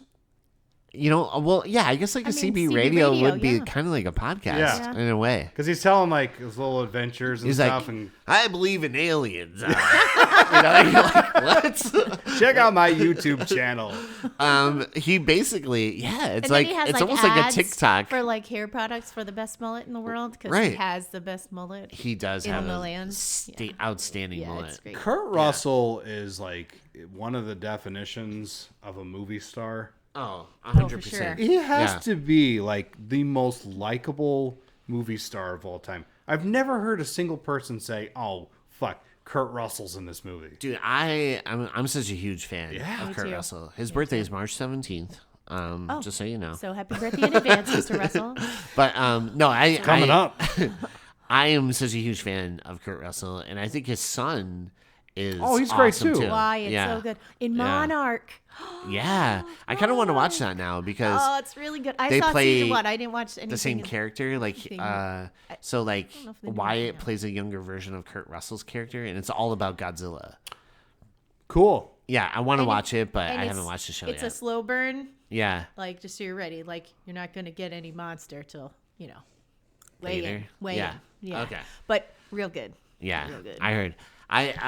But yeah, no, he is like a movie star. I've always thought he was like the coolest. What's that? That was like a Nazi zombie movie that he was in a few years ago. Nazis. Oh, Wyatt Russell. Man, I have it too. What I was own it that called? movie. Oh, I It was forgot. like real, like it's a title that I will. It'll never stick in my brain. Yeah. But I remember the movie being kind of rad. Yeah, it was like something like Zero. I think Marcie's on it. She's looking America. Yeah. We should know Wyatt that. Russell. And it was like, It was like war or something. yeah, it was like, oh man. You know who else is in it? Is the guy who played Johnny Storm. What I year guess- was it? It had to be like 2016, 17. I'm gonna say There's one? 2017, 2018. Is that like Overlord? Overlord? Oh, yes, that's okay. it. That's what it was. Yeah, and That- Joseph Quinn, I think, is in that too. Oh, is he? Yeah, Oh wow. yeah. Really young Joseph Quinn. I'm pretty sure. But I just remember loving that movie, and he's like the lead, and you're not like a fan of him until the end. He like really is like steps it up. You know, and he's amazing. It's a Yeah. really fun movie. Another one of those like fell through the cracks of yeah. whatever. It didn't do great, I don't think, but it's worth watching. It really is worth watching. It's so dope, and Wyatt Russell kills it. He's awesome in it. Yeah. Yes, I'm gonna have to look for that. What else happens in this movie? So so we cut to Jack Burton. He's just rambling on, talking about alien conspiracies, his truck, the Pork Chop Express, different recipes, and Paid your dues, Jack. yeah, and Yes, sir. we see him Check it chowing down on like the biggest sandwich I've ever seen. It's comically large. Yeah, it's a mega sandwich, and he arrives in San Francisco. And we see him, he's like going around gambling a little bit. And first thing I want to mention to you, Marcie, is that I hear the sound of a pig, and I don't think anything good happens to that pig. So it's just more animal trauma from a movie that Marcie picked up. And I tried so hard to not find one where a dog is hurt. No, but there is a dog I saw. Yes, but I think He's fine. He's fine. He's But okay. But that poor pig, I don't think anything good happened to I'm him. sorry. I like really pigs. sorry. But I like when I see them. I like when I see a little pig running around, you know? They are cute. They have that curly tail. yeah, Yeah. I like the curly tail. think I do it's too. good. I think it's like as far as the animals go, it's a real good detail to have. Yeah, Makes Yeah. you look cuter. You got that fucking weird looking nose and stuff. Yep. but the score again is playing over him gambling and doing all this stuff, and the score is phenomenal. So Jack chats with his buddy Wing, and Wing is desperate for money, right? So he's like, "How about this? You won $1,000 doing, playing and stuff. How about if I could cut this bottle in half? I get everything, right?" And Jack Burton's like, "Yeah, all right, but I'll take you up on that deal." All right, Pilgrim. Yeah, basically. But not your bottle, my bottle. Yeah. Which is smart. Right. Smart. So he hands the bottle, and we That's see probably Wing. the smartest thing he does the whole movie. Yes. It's like the only smart thing that he does. So he tries to chop the bottle, but it bounces it ricochets off the table, and Jack catches it. Because it's So he all kind in of- the reflexes. It's all in the reflexes, which comes into play later on. I thought that was really good build up, to establish right So there. so movies should have setup and payoffs. Good to know. Good to know. Foreshadowing Good to know. helps. Yeah. Yeah, it helps. I like just a little thing for me personally. Scenes like that, I would have rolled my eyes if the knife cut through the bottle, Yeah. because I feel like any other movie would have done that, to have like a Right. moment. But I love that he fucks it up. Yeah. That's awesome. It just shows and Wing's such a cool character. That's the only time he really kind of has a fail moment, right? Right. Yeah, because he becomes like the coolest guy ever. Ever. shortly. Ever. Yeah. There's like moments in this where I'm like, holy shit, that guy's magical. But I mean, it makes sense because it's his world, right? He Yeah. should know what's going on. He should be able to do all the stuff. Like, that's the clue that he's the hero. Like, he's the main character. Right. Not Jack. It's Yeah. awesome though that Jack does honestly believe that he's Right. like The hero guy. of the story. Yeah. Because waltzing in the town. So Wing has to pay Jack, and Jack offers to give him a ride. He's like, "Hey, you get in my truck, and then I'll take you where you gotta go." So that way he can make sure he gets paid. And so they stop to pick up Wing's girlfriend, and they're at the airport, and Jack spots this girl named Gracie Law, but he Who doesn't is- know it yet. But Who's my favorite character in the entire movie? Kim Cattrall. Yeah, I think Yeah. she, like we were talking about this on air, off air before.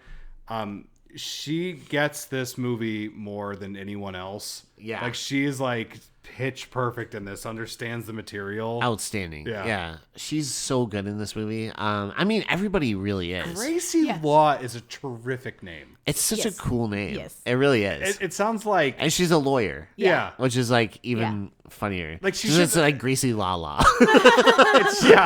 It's like she should have like worked at like the Daily Planet or something.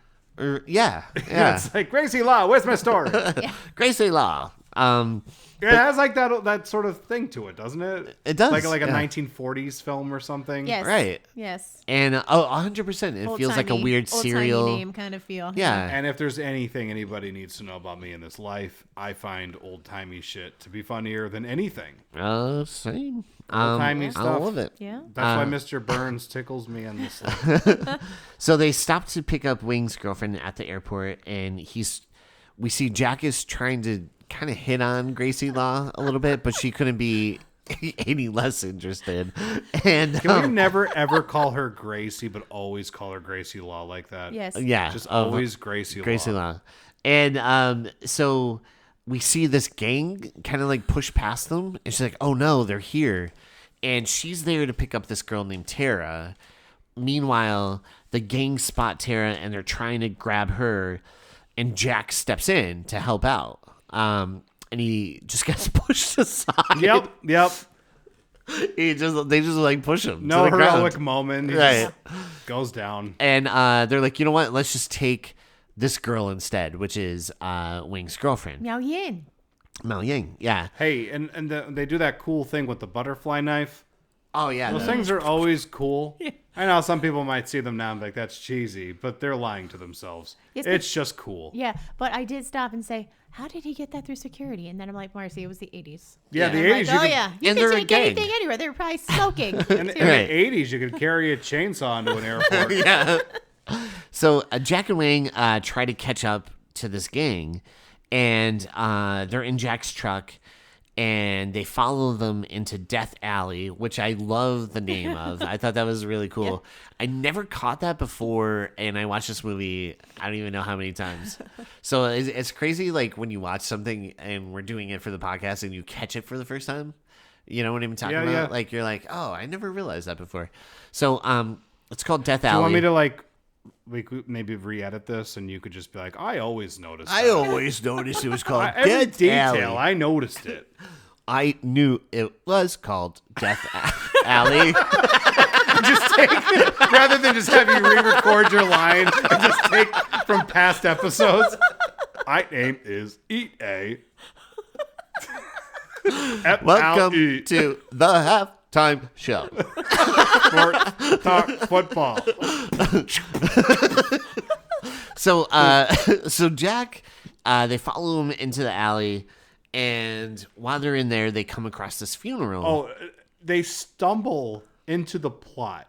Right, they stumble into It's this like plot. they almost intrude. Like I love the fact that all this crazy shit happens. Yeah, And they're just sitting in the truck. the whole time. Yeah. It's like the Anchorman alley war. Yeah, it was 100% Oh, yes, like an yes. Anchorman alley fight. Yeah, definitely. It was so good. It's Yeah. so funny because there's all these gangs that just show up and they're just sitting in the truck awkwardly watching it. And at first it's like a shootout, and they're just sitting in the truck as the two gangs are shooting at each other. And the one gang, like the bad guys, The right, Lords of Death. shoot up this funeral, and like they even shoot up like the coffin and like the memorial picture and like all these guys, and then they're shooting back and forth. And then they're like, you know what? Forget the guns. Let's just go hand to hand now, right? So then they start They hand to ran out hand of combat. bullets, probably. Right? Yeah. So I do like in this movie sometimes people pull swords out and then they get shot. Yeah. That yeah. always makes me laugh. Yeah. It's like Oh, You don't Raiders take a of the sword to a gunfight. Right. It just reminds me of that scene in Raiders of the Lost Ark. Like one of the greatest. that was, like, scenes improvised, ever. yeah, 'cause too. He wasn't feeling well. Yeah. And he's like, I'll just make one of the most iconic scenes because I don't feel like it. Right. And he just pulls out the gun and shoots the guy with so the sword. good. It's so good. So as this is happening and they're watching it all happen, out of the blue, out of this green mist, we see the storms arrive, the three storms. And they're kind of have the title The Lords of Death, which is a great band name, by the way. Lords of Death, yeah. Yeah. But I thought the Lords of Death was the gang.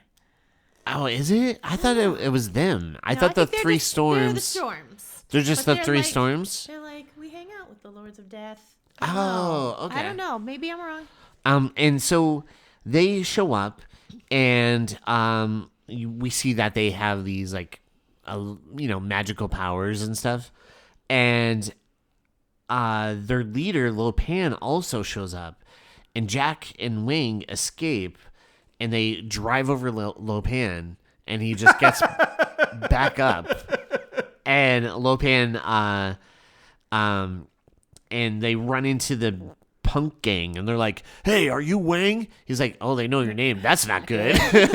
So they run off. What's the name of the character with the real cool hat? I mean, The real cool all hat? of the storms have excellent Yeah, all the storms had haberdashery. the hats. The big giant rimmed hat. Because I want to know if this is where Raiden came from in the Mortal Kombat games. Oh, I think 100%. Didn't like Ed Boon But I mean, they all and those have, guys they all say have that? a big hat, don't they? At the beginning, like Yeah. they all have those big. they red look rims. so cool. They look awesome. I want a hat like that. I mean, it's probably Peter Quantz. His is really nice in that picture there. Yeah. Jay laid out his Rain. autographs from Big Trouble in Little China. So we can be jealous. Yeah. And secretly start stealing. Yeah. And so we see they just run off. So Jack gets to Wing's uncle's place, and Jack calls his insurance because Wing's like, just call your insurance. He's like, just call your insurance, so it's covered. He's like, my truck, because they leave his truck behind. So he's on the phone with the insurance company, and Wing's uncle is kind of concerned that Lopan showed himself, and he's like, kind of like, hey, that's not good if he's out in public and stuff now. Well, yeah, because doesn't Wang even say, "Well, I wasn't going to tell you because Yeah. I knew you'd be worried." Yeah. Yeah. And we also find out that the Eddie, which is I guess it's like Wing's friend, right? He's the new maitre d', he said. Yeah, and so Eddie finds out that the Lords of Death stole the truck, and Jack's like, "Oh, are you kidding me?" And that's when we see Gracie Law shows up and tells them that Wong's fiance was sold to the White Tigers, and they plan to get her back that night. They're like, we have to go. We have to get her tonight. And the thing about Wing's girlfriend, she is special because she has green eyes. And that comes into play. And we also know, just from meeting Gracie Law, she also has green eyes. Yeah, they definitely take time to accentuate her eyes in different shots. Yeah. Because they're very, like, blown out of the screen. And they almost look very similar, too. Yeah. You know, and it was like the two actresses. But yeah, Jack arrives to the White Tigers, and he's posing as a guy interested in their girls named Henry Swanson. He's like, yeah, I'm Henry Swanson. Don't tell my wife I'm here. My wife picked out the tie, you know. I loved in the car, though, when, like, the thing is to look stupid. And Gracie Law says, he does. He does, yeah. It's, and then we learn he's Henry Swanson, and she was right. yeah. And I like his dorko glasses. Me too. oh, I love it, yeah. He looks amazing as, like, a dorky looking guy. Right, yeah. I don't know. I love it. He's so good. And then he's like, yeah, you got any girl with green eyes? And they're like, oh, you want a girl with green eyes? We don't have that. Yeah, girls from China do not have green eyes. Yeah. And we don't have that in stock. She sneaks off into like a secret door. And then above this building, a green portal opens. And that's when we see... Looks like the Wizard of Oz. Yeah, it does. And everyone is going crazy in this building, like running away. And they're all very clothed for it being like a cat house. Yeah, like a brothel. It's, That's also when you see some of those guys running away and they're just like pulling their pants up and stuff. It's really But I'm funny. like, everybody Yeah. has a lot of clothes on for this establishment. Well, they're ashamed of their physique. I mean, maybe. and it's weird because Ross was in there and he had his shirt on. Yeah. Which is He didn't give Not it to like them him. on his way in. no. Strange. Hold this for me. So then the three lords or the three storms arrive, and they take Wing's fiance Mao Yin. So Gracie takes Jack and Wing back to her apartment, and she's like, "Oh, this is my friend. She's a reporter. She's like an up and coming reporter." It's Margot Litzenberger, Yeah, which is a great name. Yes. This movie's filled with great names. It really is. yeah, and they think that they're taking Wing's fiance to Lopan. Oh, wait. Is this like when Margot gives like the whole backstory to like one of the characters? Who's And so reclusive he hasn't been seen in 10 years or something. Right? Yeah. Yeah. it's this long-winded exposition that she's firing past. And Yeah. I love how they show shots of the characters and they all look bored. Like, Yeah. It's like, Well, we know. like I'm telling you, this movie, it just wants to move along, and Right. it just, Yeah. it's so uninterested in its own plot.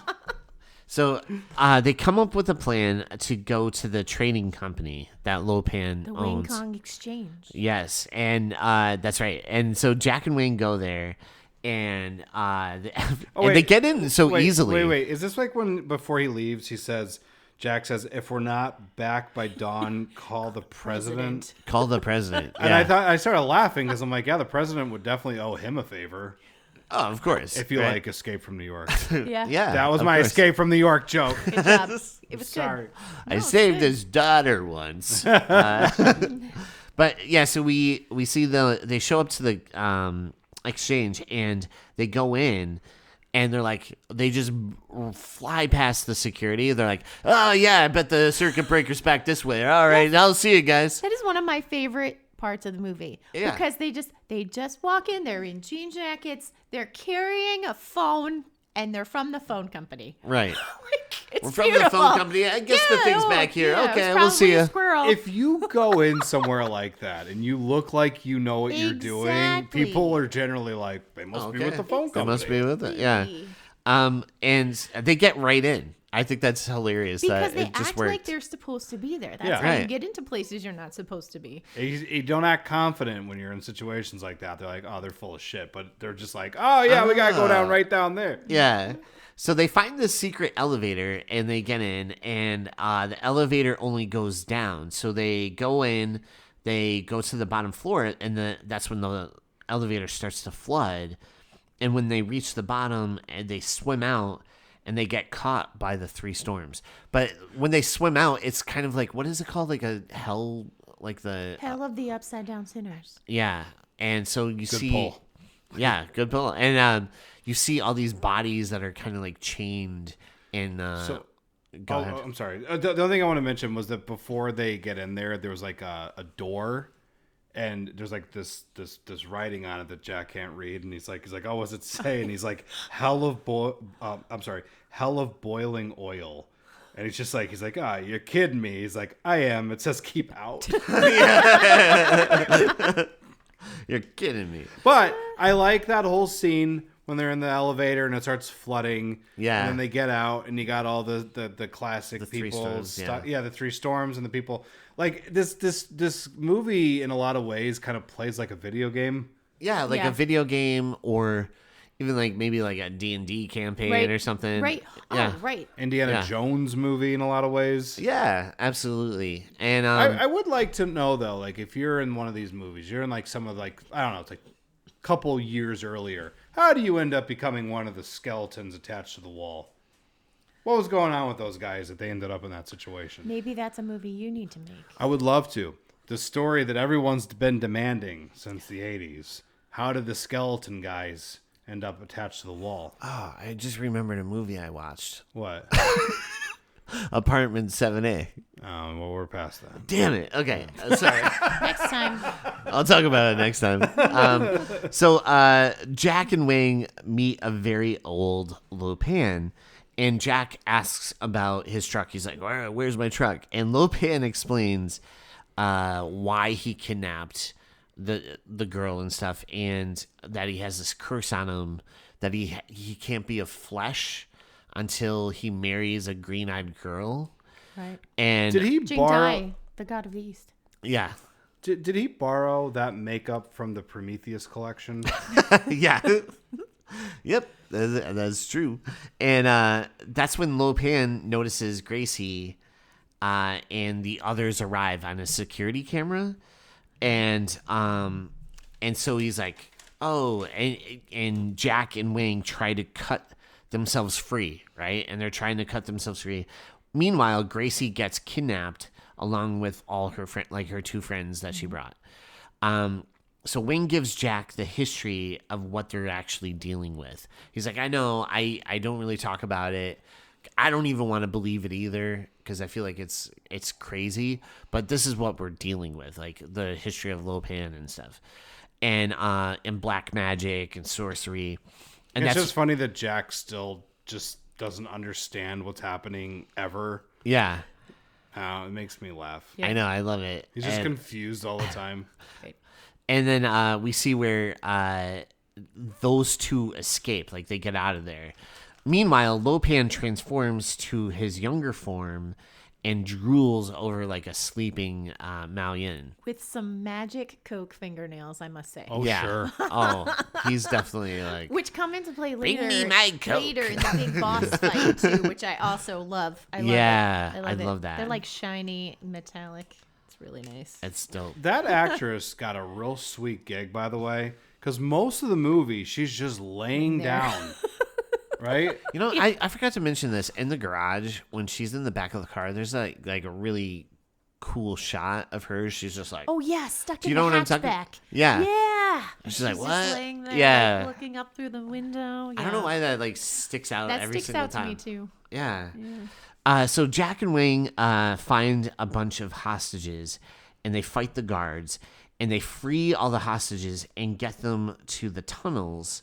Did we get past the part where Jack's on the wheelchair and he like fires down the hallway and Yeah. just falls into the pit? Yeah. That's John Carpenter is awesome. That is, That's such a great like adventure movie moment. yeah. Like he's like in a Yeah, it's wheelchair. like Goonies or something. Yeah. Yeah. He's in a wheelchair and he gets fired down the hall. Yeah. And he Backwards. stops. Yeah, exactly. And then he stops right at the edge of the pit. And it's like, if he just leans back, he's going to fall to his death. But he just kind of pulls himself forward with the wheels. It's great. It's really cool, like adventure filmmaking. Oh, 100%. And I do like they shoot the one guy, right? And kill him.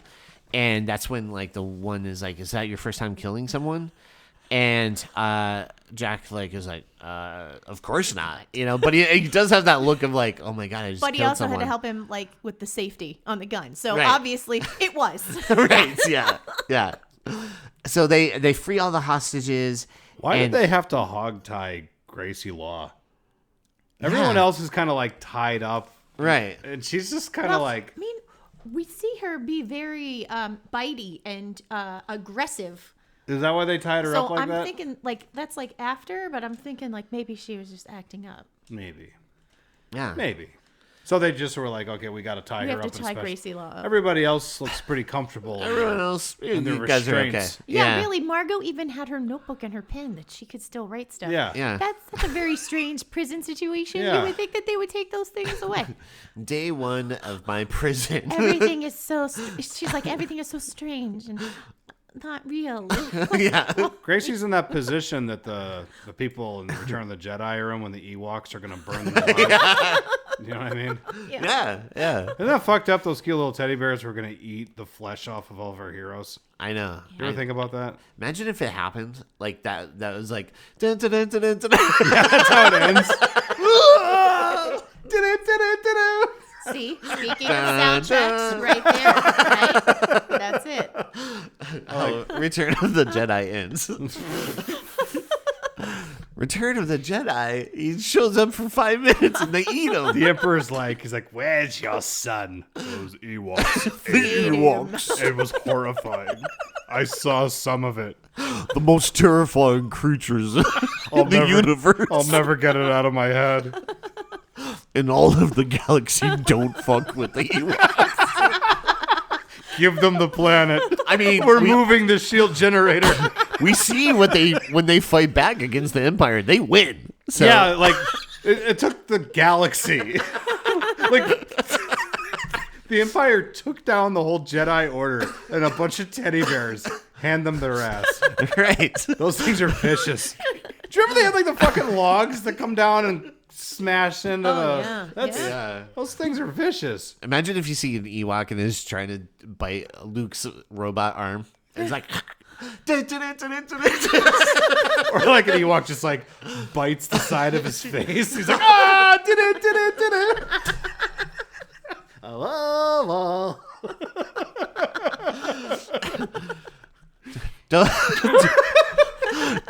Don't look at them, Leia. What's happening, Han? They're eating your brother. And they open the Ark. The Ark's in this? And you just see Han Solo looking at the script. They have a cauldron. Wait, they have a cauldron in this? So anyways, back to the movie. So the bad guys, so they grab all the hostages, they get them into the tunnels to escape. And I love when they open the exit door and the bad guys are all there. They're like, okay, what's behind this door? And they just open it and it's all the gang. They're all there. And they're just like, all right.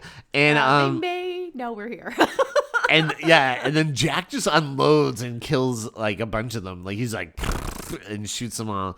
And That first one was a problem for him. The Right. rest of it just comes easier. Yeah. and That's Wing a just fact. kicks the shit out of all of them too. He's like Wing is amazing in this Amazing. movie. Yeah, he is the true hero in this movie. And that's when Egg Shin, he's outside with his tour bus, and they all get out and into the bus, and they realize that unfortunately Gracie was taken By Razor. by Razor. Yeah, Which So- is really upsetting because she just had that really steamy kiss with Jack when he was happy to be alive in the tunnel. yeah. Oh my gosh, the love interest. Ugh. Woo. So good. And then and Jack and Wing realize that Gracie's missing, and Mei Yin is still in there too, right? Mao Yin.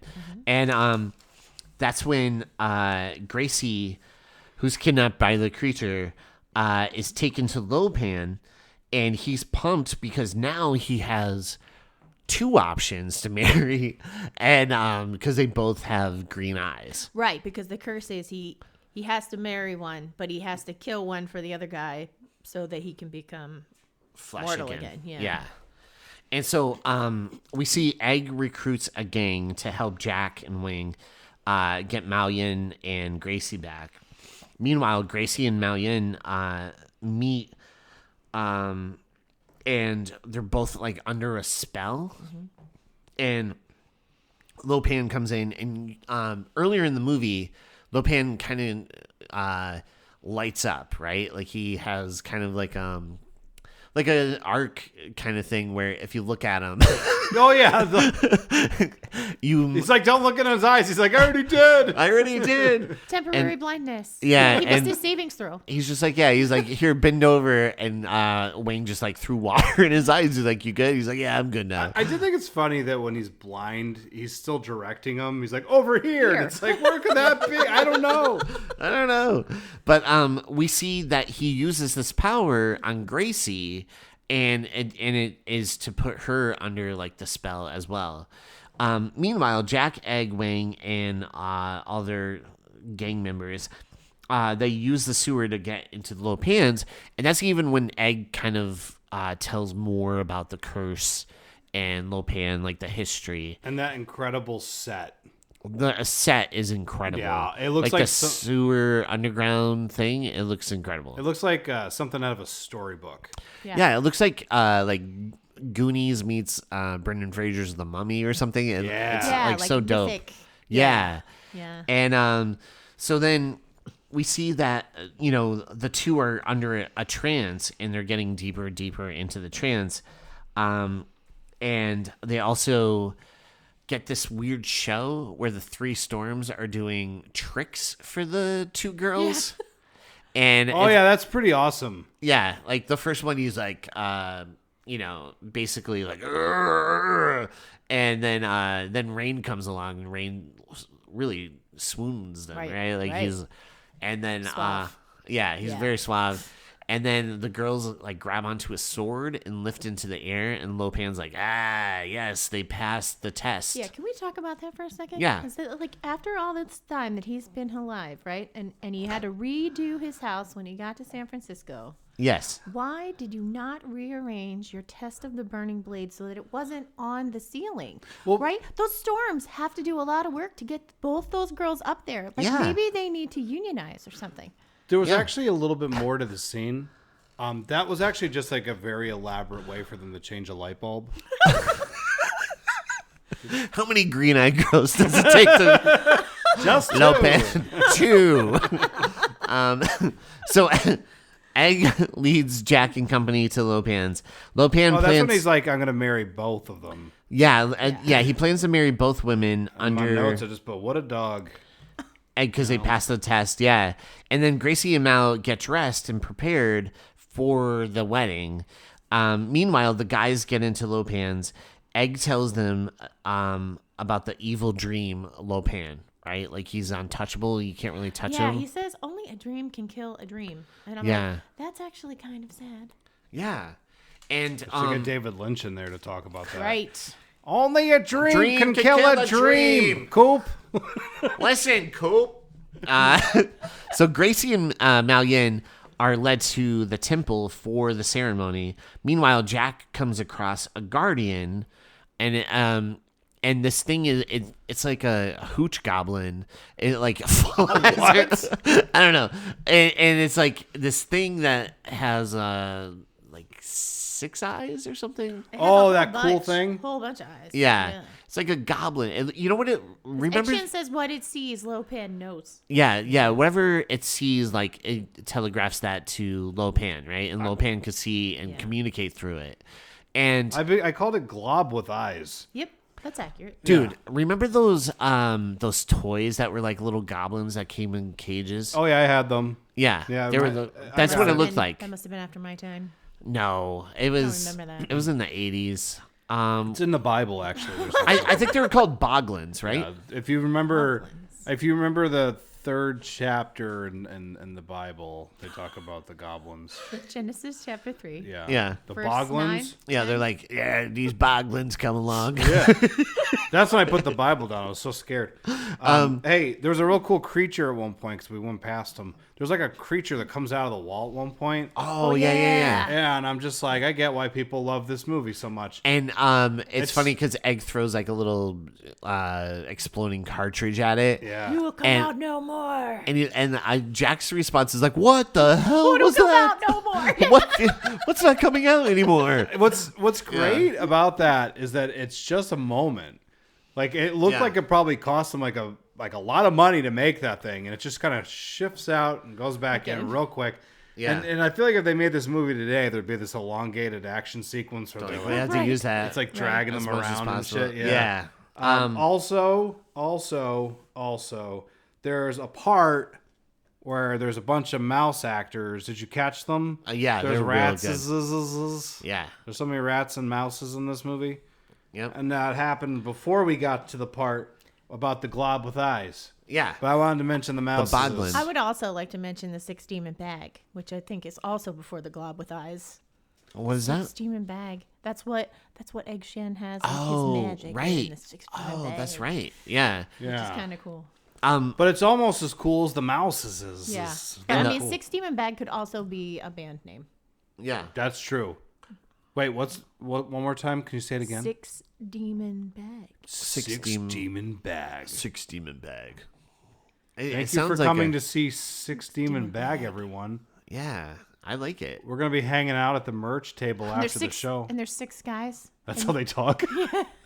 Hey, thanks for coming out and checking out 6 demon bag, I'm everyone. really happy to be here. We're real psyched. Give it up for Mike on the guitar. and we got Jack on the drums. and Brad on bass. Bo, bo, bo, bo, bo. And also, I just want to give a shout out to my best girl on her birthday. If everybody could just thank you. Thank you. And also to our Dark Lord and Savior.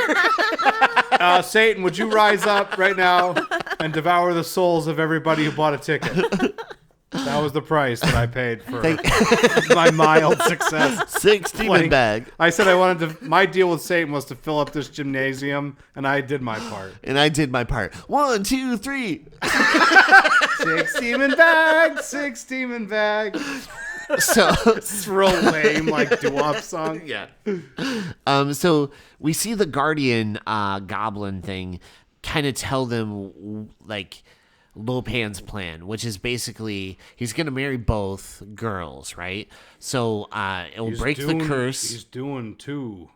Yeah, doing 2 chicks at the same time. But he plans on to murder Gracie Law and then keep the other one for the mortal flesh, right? And then Jack just shoots the goblin. He's like, and the goblin's just like irritated and flies off. And he's like, "What? I figured I'd give it a shot. I don't know." That's a great line. Yeah. Because it's like, why I feel not? like most D&D people would probably do that. the Like, same thing, yeah. we got to kill this thing, What do you right? do? Shoot it? Yeah, just shoot it. So Jack and Wang find another elevator, and Egg gives everyone a shot that will help them in their fight.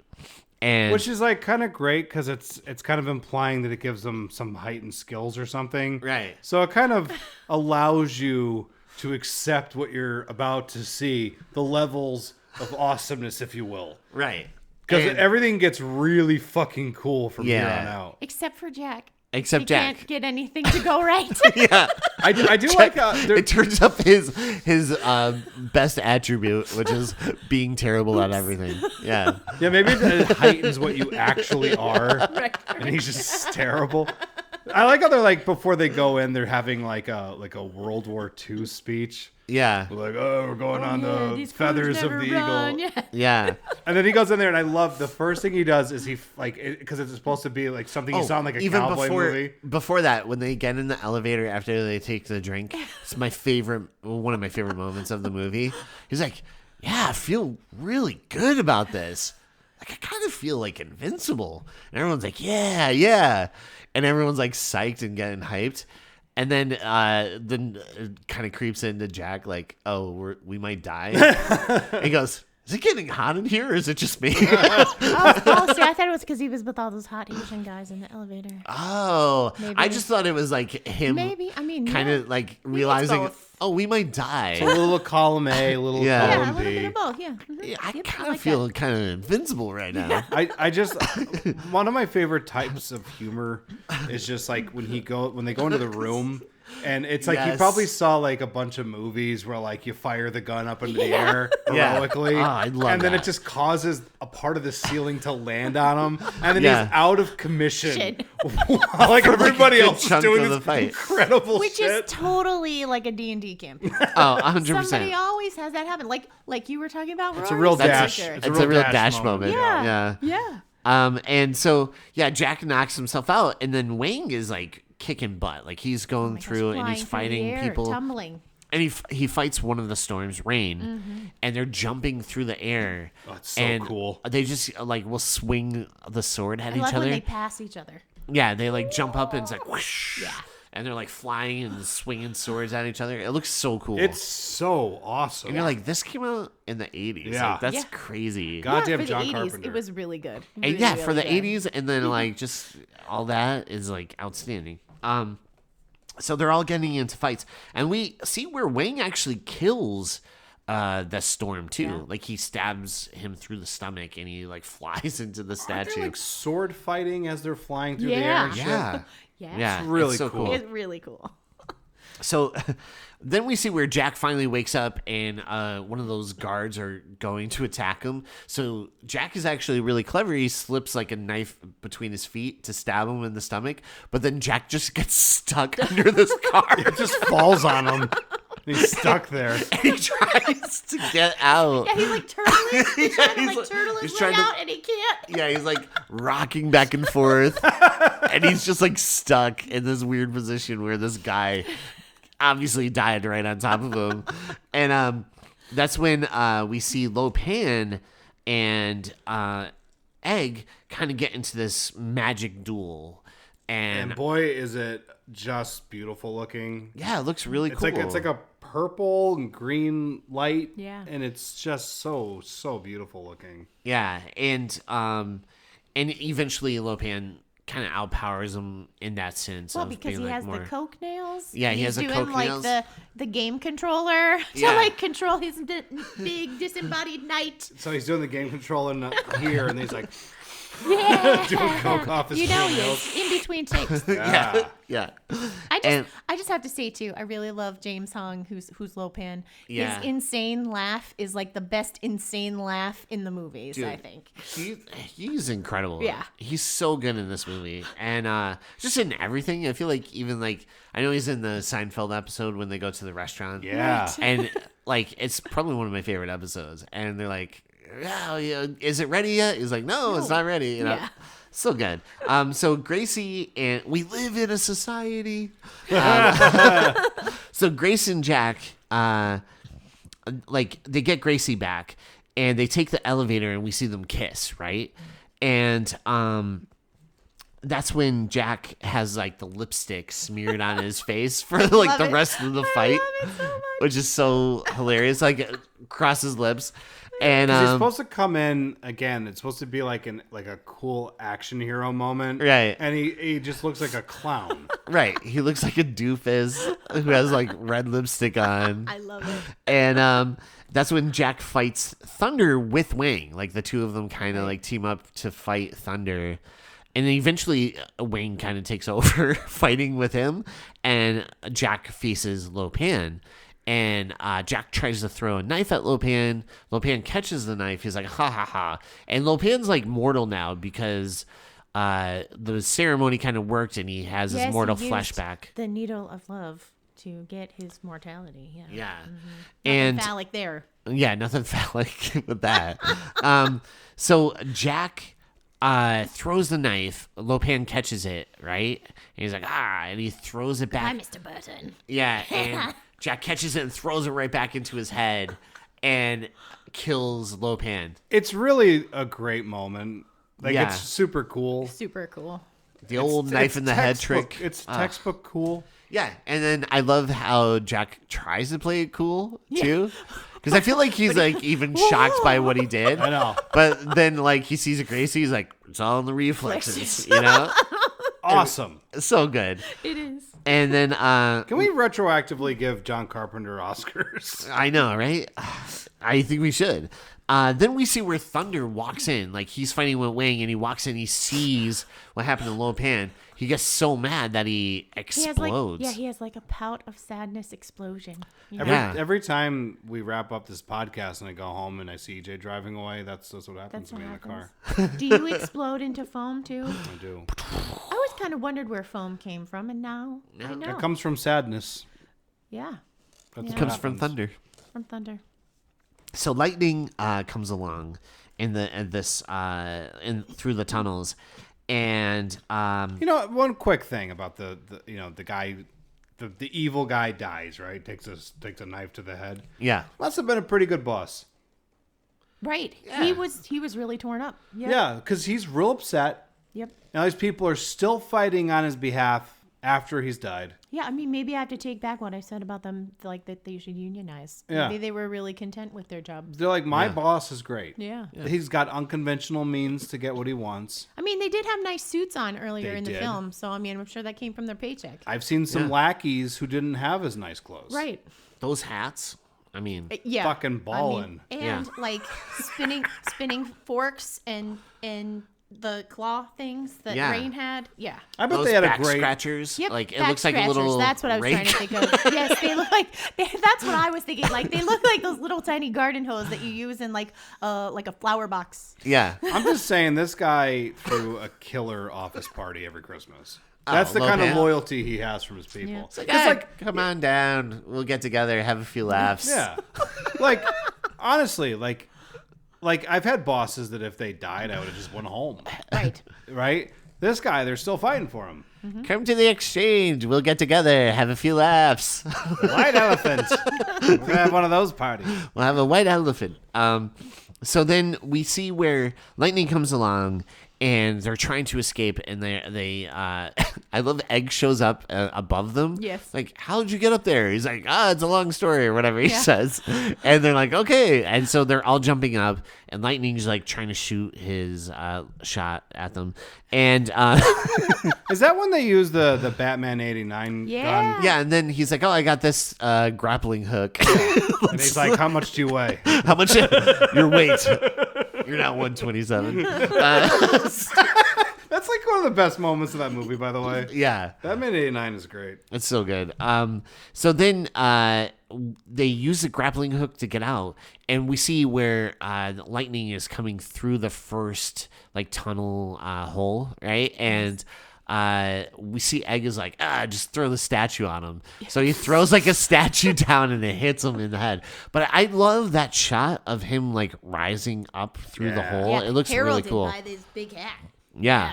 It looks cool so hat. dope. Cool. It's cool Yeah. hat. His boss probably gave him that hat. Yeah. Well, and I Yeah. thought they had a really good R.I.P. effect with his lightning, like for the 80s, especially. Yeah. Like It looked it really like, good. It danced all over him. It was really cool. He was Palpatine. right. Yeah. He Palpatine. Palpatine it. Palpatine it. Palpatine. Execute order. You will be destroyed. I'm the most electrifying man alive. I didn't know I could do this. Holy shit, I'm just Holy surprised. shit, I'm a Sith Lord. Dark side's awesome. Check this shit out. Holy shit. Luke. Did you know we could do this? Oh my god. The What fucking- else can I do? Fucking Jedis are losers compared to this. Bad day. The Ewoks killed all my people, but look what I can do. So they kill Lightning, and everyone runs, and I love when they get to like the garage, and Jack sees his truck. He's like, "Oh, my truck! My truck!" He's like, "Let's go." So it is perfect. It is a perfect touch that's the safety. Right. Is the truck. Right. yeah, Because you It's like set the it all security up. blanket. Yeah. Yeah. But it's just cool because like the whole movie, it's like that's like his objective is to get his truck back. yeah, And then that's their method of freedom. right. Yeah, that's great. And- Yeah, because you kind of forget about the truck. Yeah. With all the other stuff going on, and then you're like, oh, my truck. Wall monsters, Yep. mouses, Yes. electric city finger hands or whatever you call them. Globular city eyeball fingers. things. Yeah. Yeah. And so they all escape in Jack's truck, and everyone's celebrating, and we see Wang kiss his fiance. Okay, one thing. I don't mean to interrupt. I'm so sorry. But was the direction in this scene for everybody just to talk at once and say a bunch of random shit? You ever notice that in movies like this? Like they're having like a party and everyone's just saying a bunch of crap that doesn't go together. Oh, I'm just talking like they're in the truck. Oh, okay. I thought you were. I thought We were didn't talking get about, to like, the party. Yeah. The party is like. It just made me laugh because I was listening to what everybody was saying and it was a bunch of like disjointed nonsense. No, I like in the truck before we get to the party when we see them kissing and Gracie's like looking and Jack's a little disappointed because Gracie is like, 3 people apart from him, and she's like, "Oh my god, look at them! They're so happy, right?" And she's all about like them kissing, and Jack's like, "Yeah, big deal." So we get to, I believe it's Gracie's apartment, right? Yeah. And That's when everyone's just saying a bunch of nonsense. Yeah. Real loud. And Wing. So Eddie is kind of into the reporter. Like they kind of have like a thing going on. Yeah. And like they're definitely probably gonna be a couple or something. Yeah, she says he can come over later and help her think of a title. Yeah. Oh, yeah, I know what that means. But she's like, I know that sounded seductive, but I mean it. I'm not very good at this. I need help. But I also enjoy Egg like getting high on his own supply, like off in the corner, like behind the banister. Like Yeah, he's like, yeah. yeah, I did a good job today. But yeah, I thought it was crazy when the reporter was like, "Let's do Blockbuster and pregnant."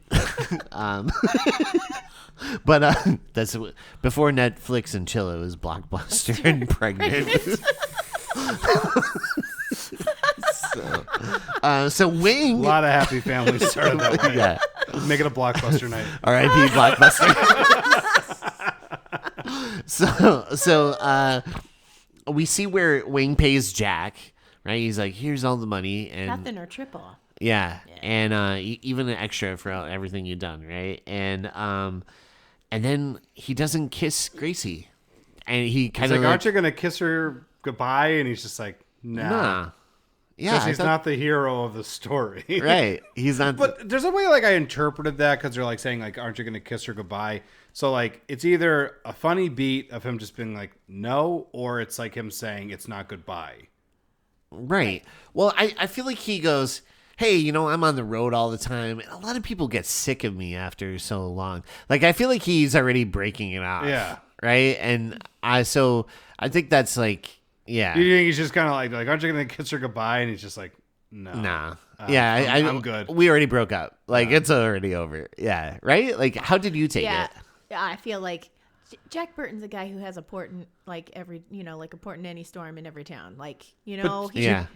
it wasn't meant to be. The only thing that got me to wondering if there was like some other meaning to it is her reaction to it. She's not just kind of like, oh.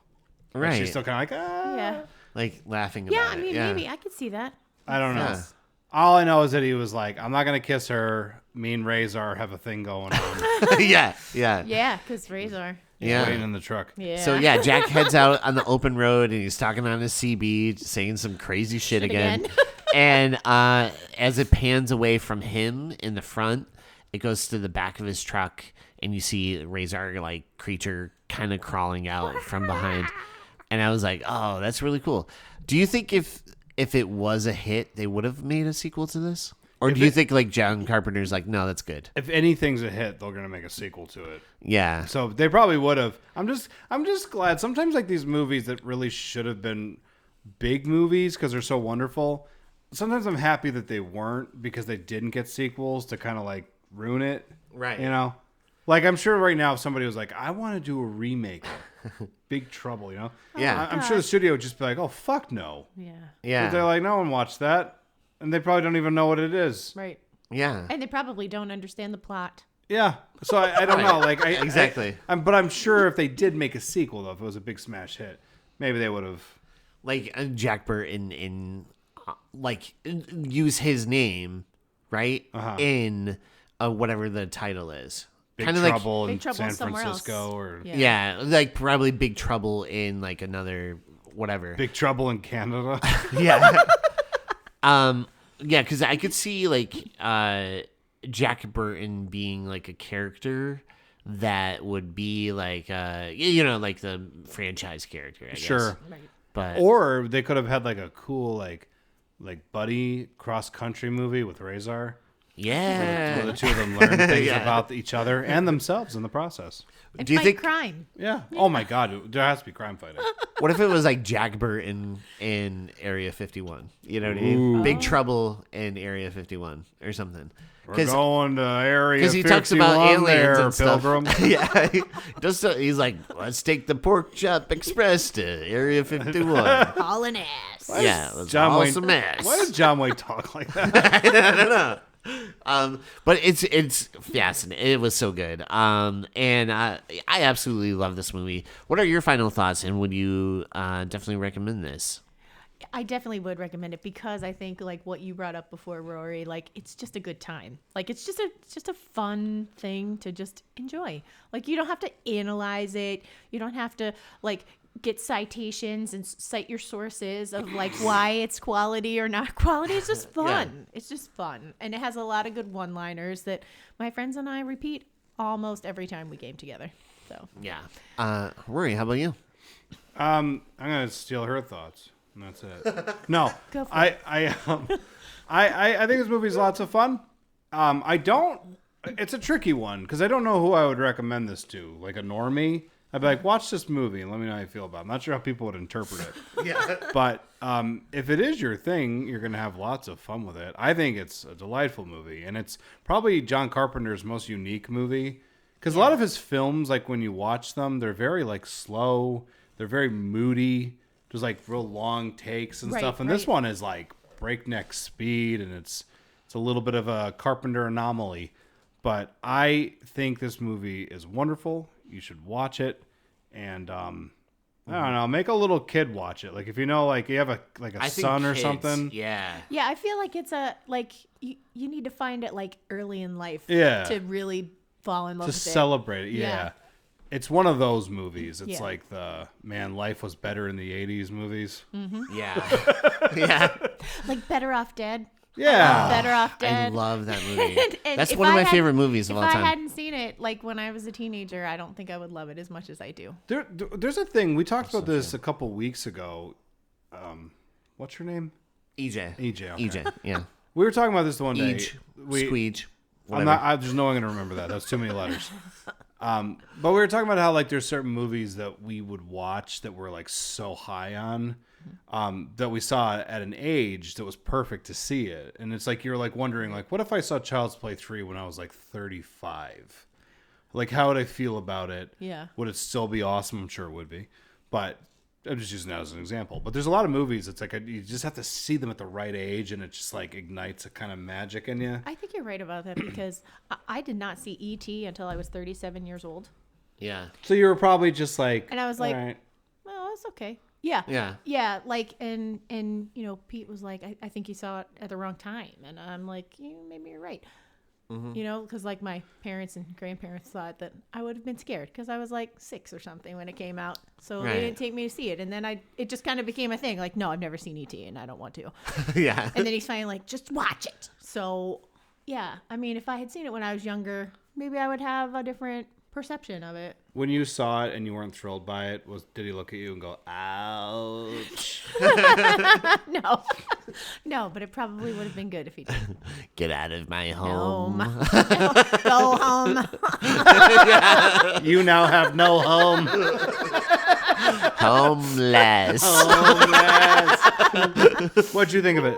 I loved it. I think it's amazing. I mean, I was the right age, I feel like, to see it because I was definitely probably like 7 or 8, maybe. I don't even know. But I was really young when I watched it, and I loved it. And it would be on like TV all the time. Yeah. Because it would be on like HBO, but then even like when there was like TBS, TNT, it was always on, and I would always watch it. I always loved it. Yeah, and I definitely would recommend it, especially for kids. I feel like it's a very fun movie for kids, even though there's some elements that maybe like parents might be a little cautious about. Right. But overall, like asshole parents.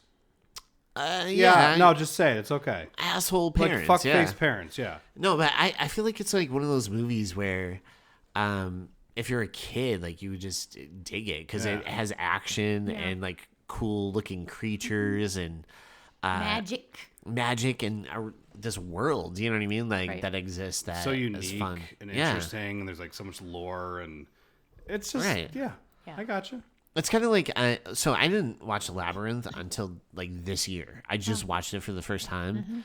And I wish I saw it as a kid because it probably would have been like one of my favorite movies ever. Absolutely, yeah. I still loved it.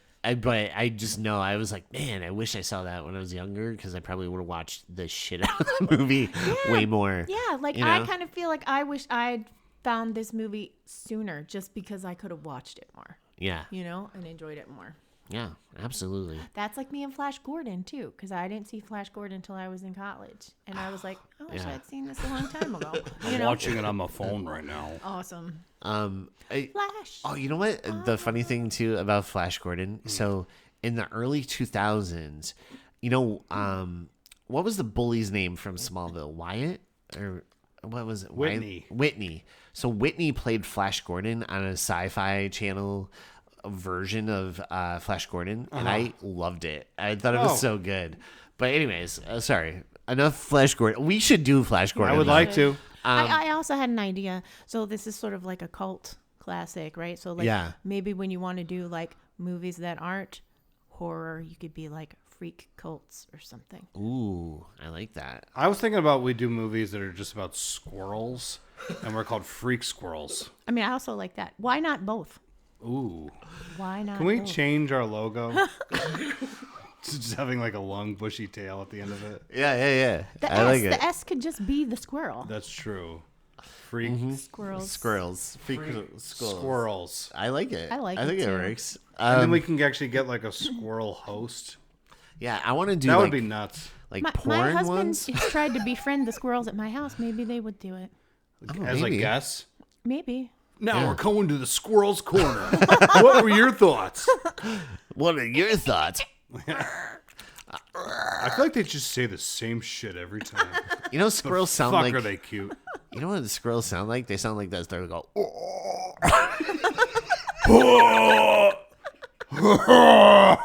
What? One time fuck there are was you a saying? squirrel on my porch, and I was like, I heard this weird noise, and I looked out like through my blinds, and it was a squirrel on my porch, and it was making like a weird noise I never heard before, but it sounded like it was like a heavy metal squirrel because it was like. Wow.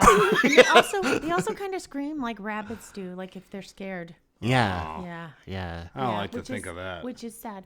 But yeah, like they have a big vocal range. Yeah, they really do. I heard one singing Josh Groban the other day. Wow. It was amazing. Lift me up. I was like, holy shit. That's amazing. That's outstanding. All right, let's go into our emojis. Are we going to do our favorite kill? Oh, yeah, I guess so. Because I was like, there isn't a kill, but there is a couple kills in this. What is your favorite kill? That's like a new thing that we're doing. Favorite kill. Lopan. Yeah. You can't beat it. Yeah, like a knife to the head. Yeah. Hey, Yeah. In like this amount of time. Like, yeah. Yeah. can we all just say Lopan? Is that your pick too? I'm going with Lopan. I had a visceral reaction to that. Oh, go ahead. Be different now. Go ahead. No, I'm Go just ahead. trying to think a better one ahead. than Lopan. I don't think there Maybe is. the guy that lays on top of Jack. Yeah, that's a good one You know too. what?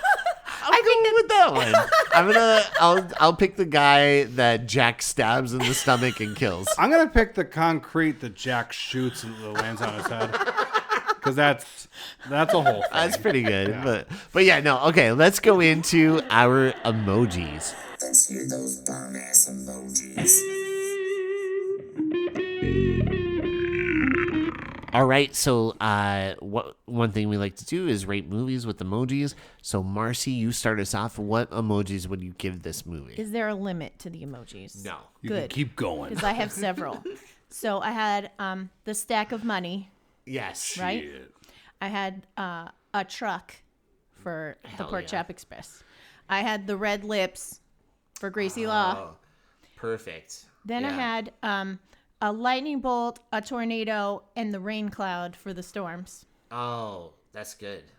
Then I had the Chinese takeout box. Great. And then the number one thing, because that's the gang symbol for the symbol. good guys. Yeah, I love that. Cool. Love it. Rory, how about you?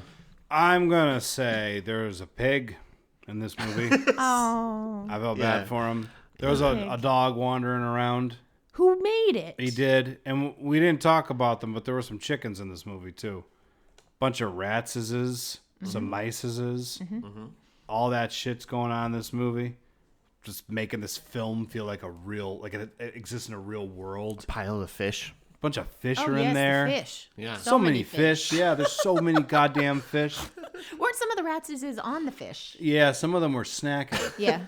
That's Good what for those them. fishes were doing. They were Yeah. getting eaten. Yeah. But yeah, I would say that maybe a Mack truck or something. The Mack truck emoji. Put a fucking heart there right next to a child, because that's kind of like the perfect age to seize when you're a fucking child. So like, yeah, that and So that. like a little baby face. Yeah. I'll bookend it with another fucking pig. Oh, for Pork Chop Yeah, Express. shit, yeah, Pork man. chop. Yeah, yeah, that's what it is.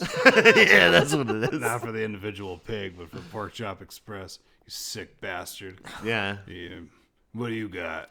I have a truck, a lipstick emoji, and a lightning bolt. Cool. Yeah. Oh, good, man. Yeah.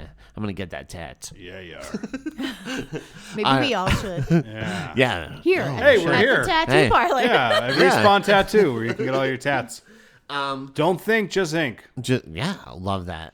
Is that his motto? No, but I pitched it last episode. I love it. Yeah. Just Should saying. be. All right, let's go into our plugs. It's time for a plug.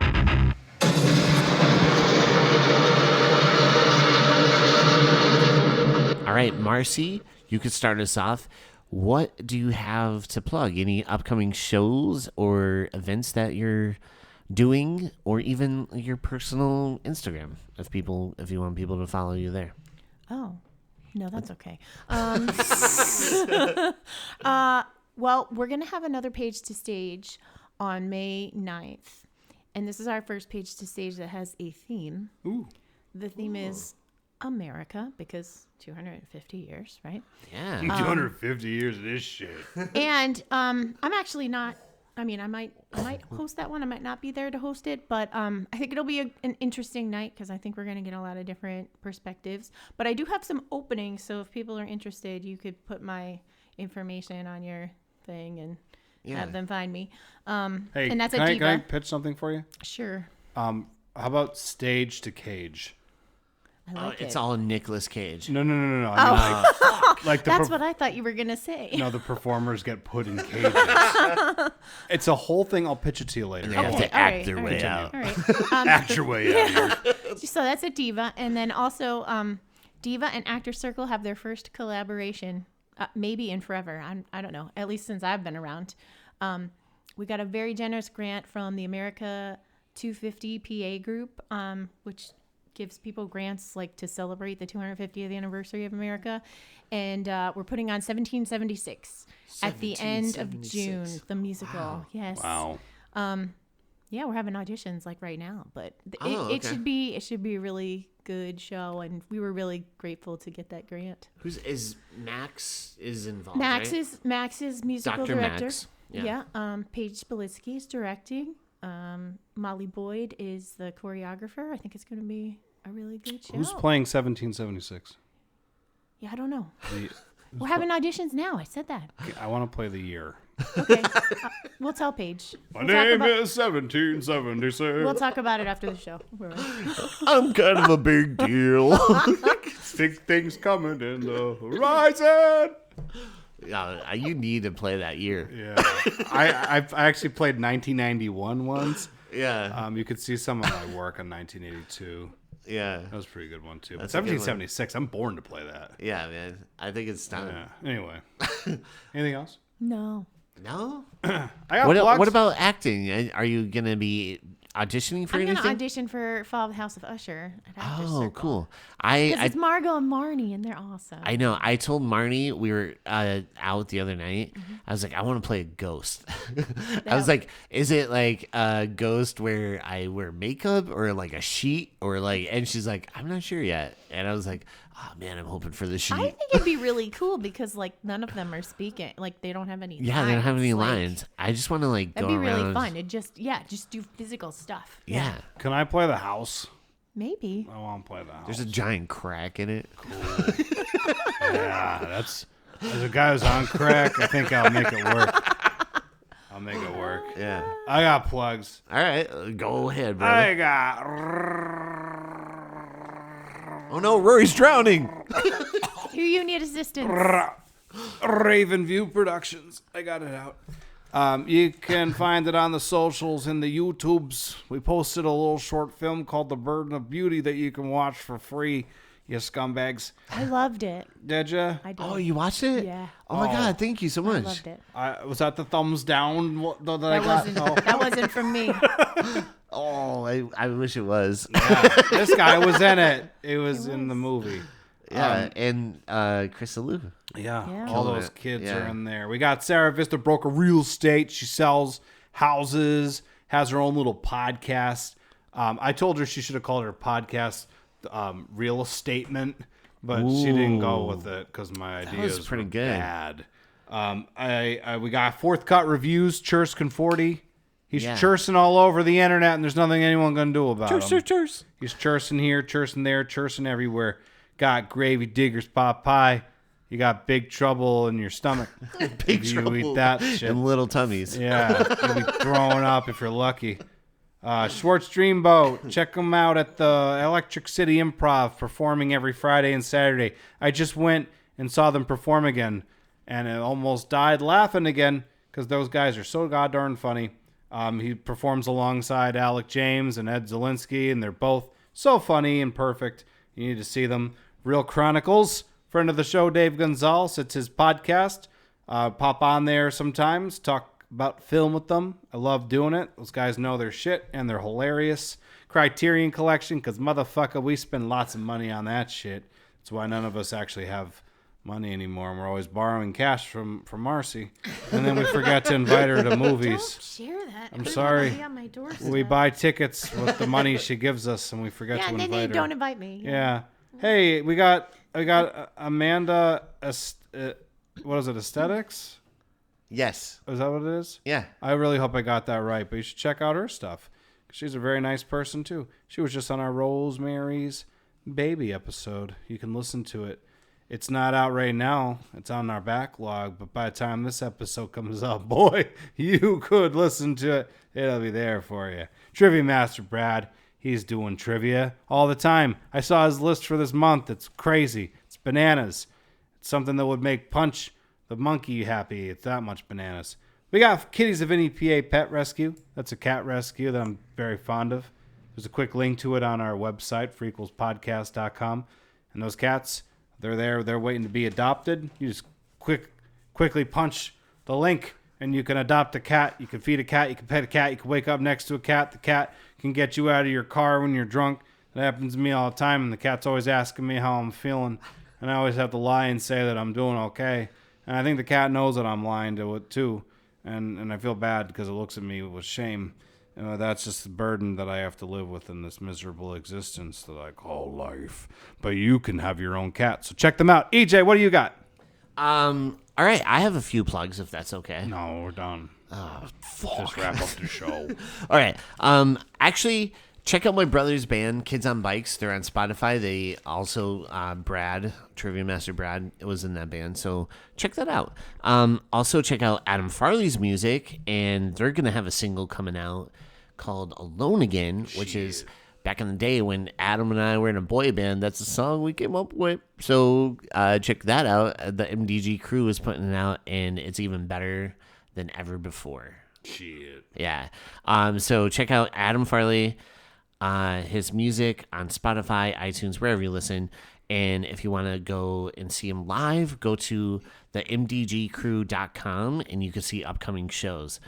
Also, talking about Chrisa Liu. He's going to be in a play coming out called Extremities, and it's directed by Seth Golden, starring Chrisa Liu, Emma Ross, and who am I missing? I forget, but Bring Powell. Brink Powell, yes, and it's gonna be awesome. So make sure to check that out. Chrisa Liu is one of the coolest guys and one of the most talented guys. Yeah, so and check that out. Emma and Brink were all in the reading that we had done of Extremities last year, and were amazing. So it'll be a really good show. But it's really dark. Yes, And yeah, it's definitely adult themes. yes. So make sure to check that out. And then also, Jon Snow, New Metal Messiah, Jon Snow. New Metal Messiah, Jon Snow. He is incredible. He has a million different bands. Go see him live. He blows the roof off. Like, he's so good. So if you want to check him out live, go to easterntributecollective.com. They also have a Facebook and Instagram if you want to follow them there. Also, check out Respawn Tattoo. They have an Instagram. Gentle J. And if you want, what's the slogan again? Don't think, just ink. Gentle J is one of the best artists in the area. He's amazing. You definitely should come here. He's a huge horror fan, so if you're a horror fan and want tattoos, this is the place to go. So yeah, come down, and he's awesome to talk to. Like, just the most knowledgeable dude. guy. Great yeah, dude. I just met him, and he is lovely. yeah, That's yeah, how he is all the time, too. I love that. yeah. Very positive guy. And then also, we have to talk about Mike the Vinci. Mike Vinci. He Our Da Vinci. our Da Vinci. He hooked us up with our website. And if you're looking to do a website for your product or anything you're doing, I guess, basically, and you need help with web design or a logo, go to Shantytown Design, and they could hook you up. Mike Vinci hooked us up with our website. And talking about our website, go to frequelspodcast.com, where you can find links to our Facebook, our Instagram. We have shirts for sale. We have hoodies for sale. We have glassware for sale. So if you want to support the podcast, financially support Rory, buy that stuff. Struggling. He's struggling. Do you really need to borrow some money? I do. He's struggling. I'm like that dad in Wuthering Heights. I think I have a 10 I just in my blow wallet. up all the money on gambling. And I got long fingernails. He's outstanding in that movie. Poke fingernails? Yeah. That's the only kind of fingernails I got. Ah, yeah. But yeah, go to frequelspodcast.com, and we have links to a lot of the stuff we already mentioned. But yeah, thank you guys so much. Thank you to our guest, Marcie, for picking a great movie and for coming having on me again. back. It was so fun. Dude, I love coming. having you on. You're so fun. No dogs died this time. Yeah. Successful. You kind of failed in traumatizing Rory, but Yeah. you passed I hear all that, the other things. I hear that pig squealing in my head. So I am still I tried traumatized. so hard. I tried so I know. hard. Her next fucking suggestion to me off air was all dogs go to heaven. I'm like, why are you doing this to me? No, it wouldn't be that. I haven't seen that movie. Oh, it's horrifying. I don't like some of those kid movies. They're sad. Yeah. I Land like the Before Time. I like Bambi, the movie. Old Yeller, freaking Dumbo. No, I like the movie All Children Go to Heaven. I would It's a watch that. better movie. Yeah. Fucking kids. But no, thank you so much for coming on. We you. love having you on and appreciate you always pick awesome stuff too. So way to can I go on say? that. Yeah. And then finally, thank you to everyone listening all over the world. We really appreciate you guys. And we love whenever you guys send us messages and reach out to us. We really appreciate it. So Maybe like a little less dick pics. A um little less. yeah, I guess so. Well, I guess you, Yeah. you just keep doing it. Well, yeah, just do it. Rory will save them or something. I rate them. He has a whole website that Mike Vinci Yeah. designs. It's really It's cool. called Give an Inch. Yeah. Take a mile. But yeah, no, thank you guys so much all over the world for listening and tuning in every single week. And we really appreciate it because you guys will go on our YouTube and our Spotify and Applecast, and we get listens all over, and it's kind of incredible. So we really do appreciate you guys so much. And with that being said, thank you for listening to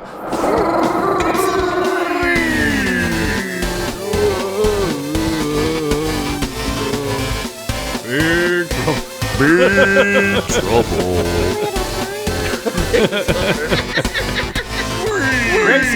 Crazy Law. But yeah, thank you guys.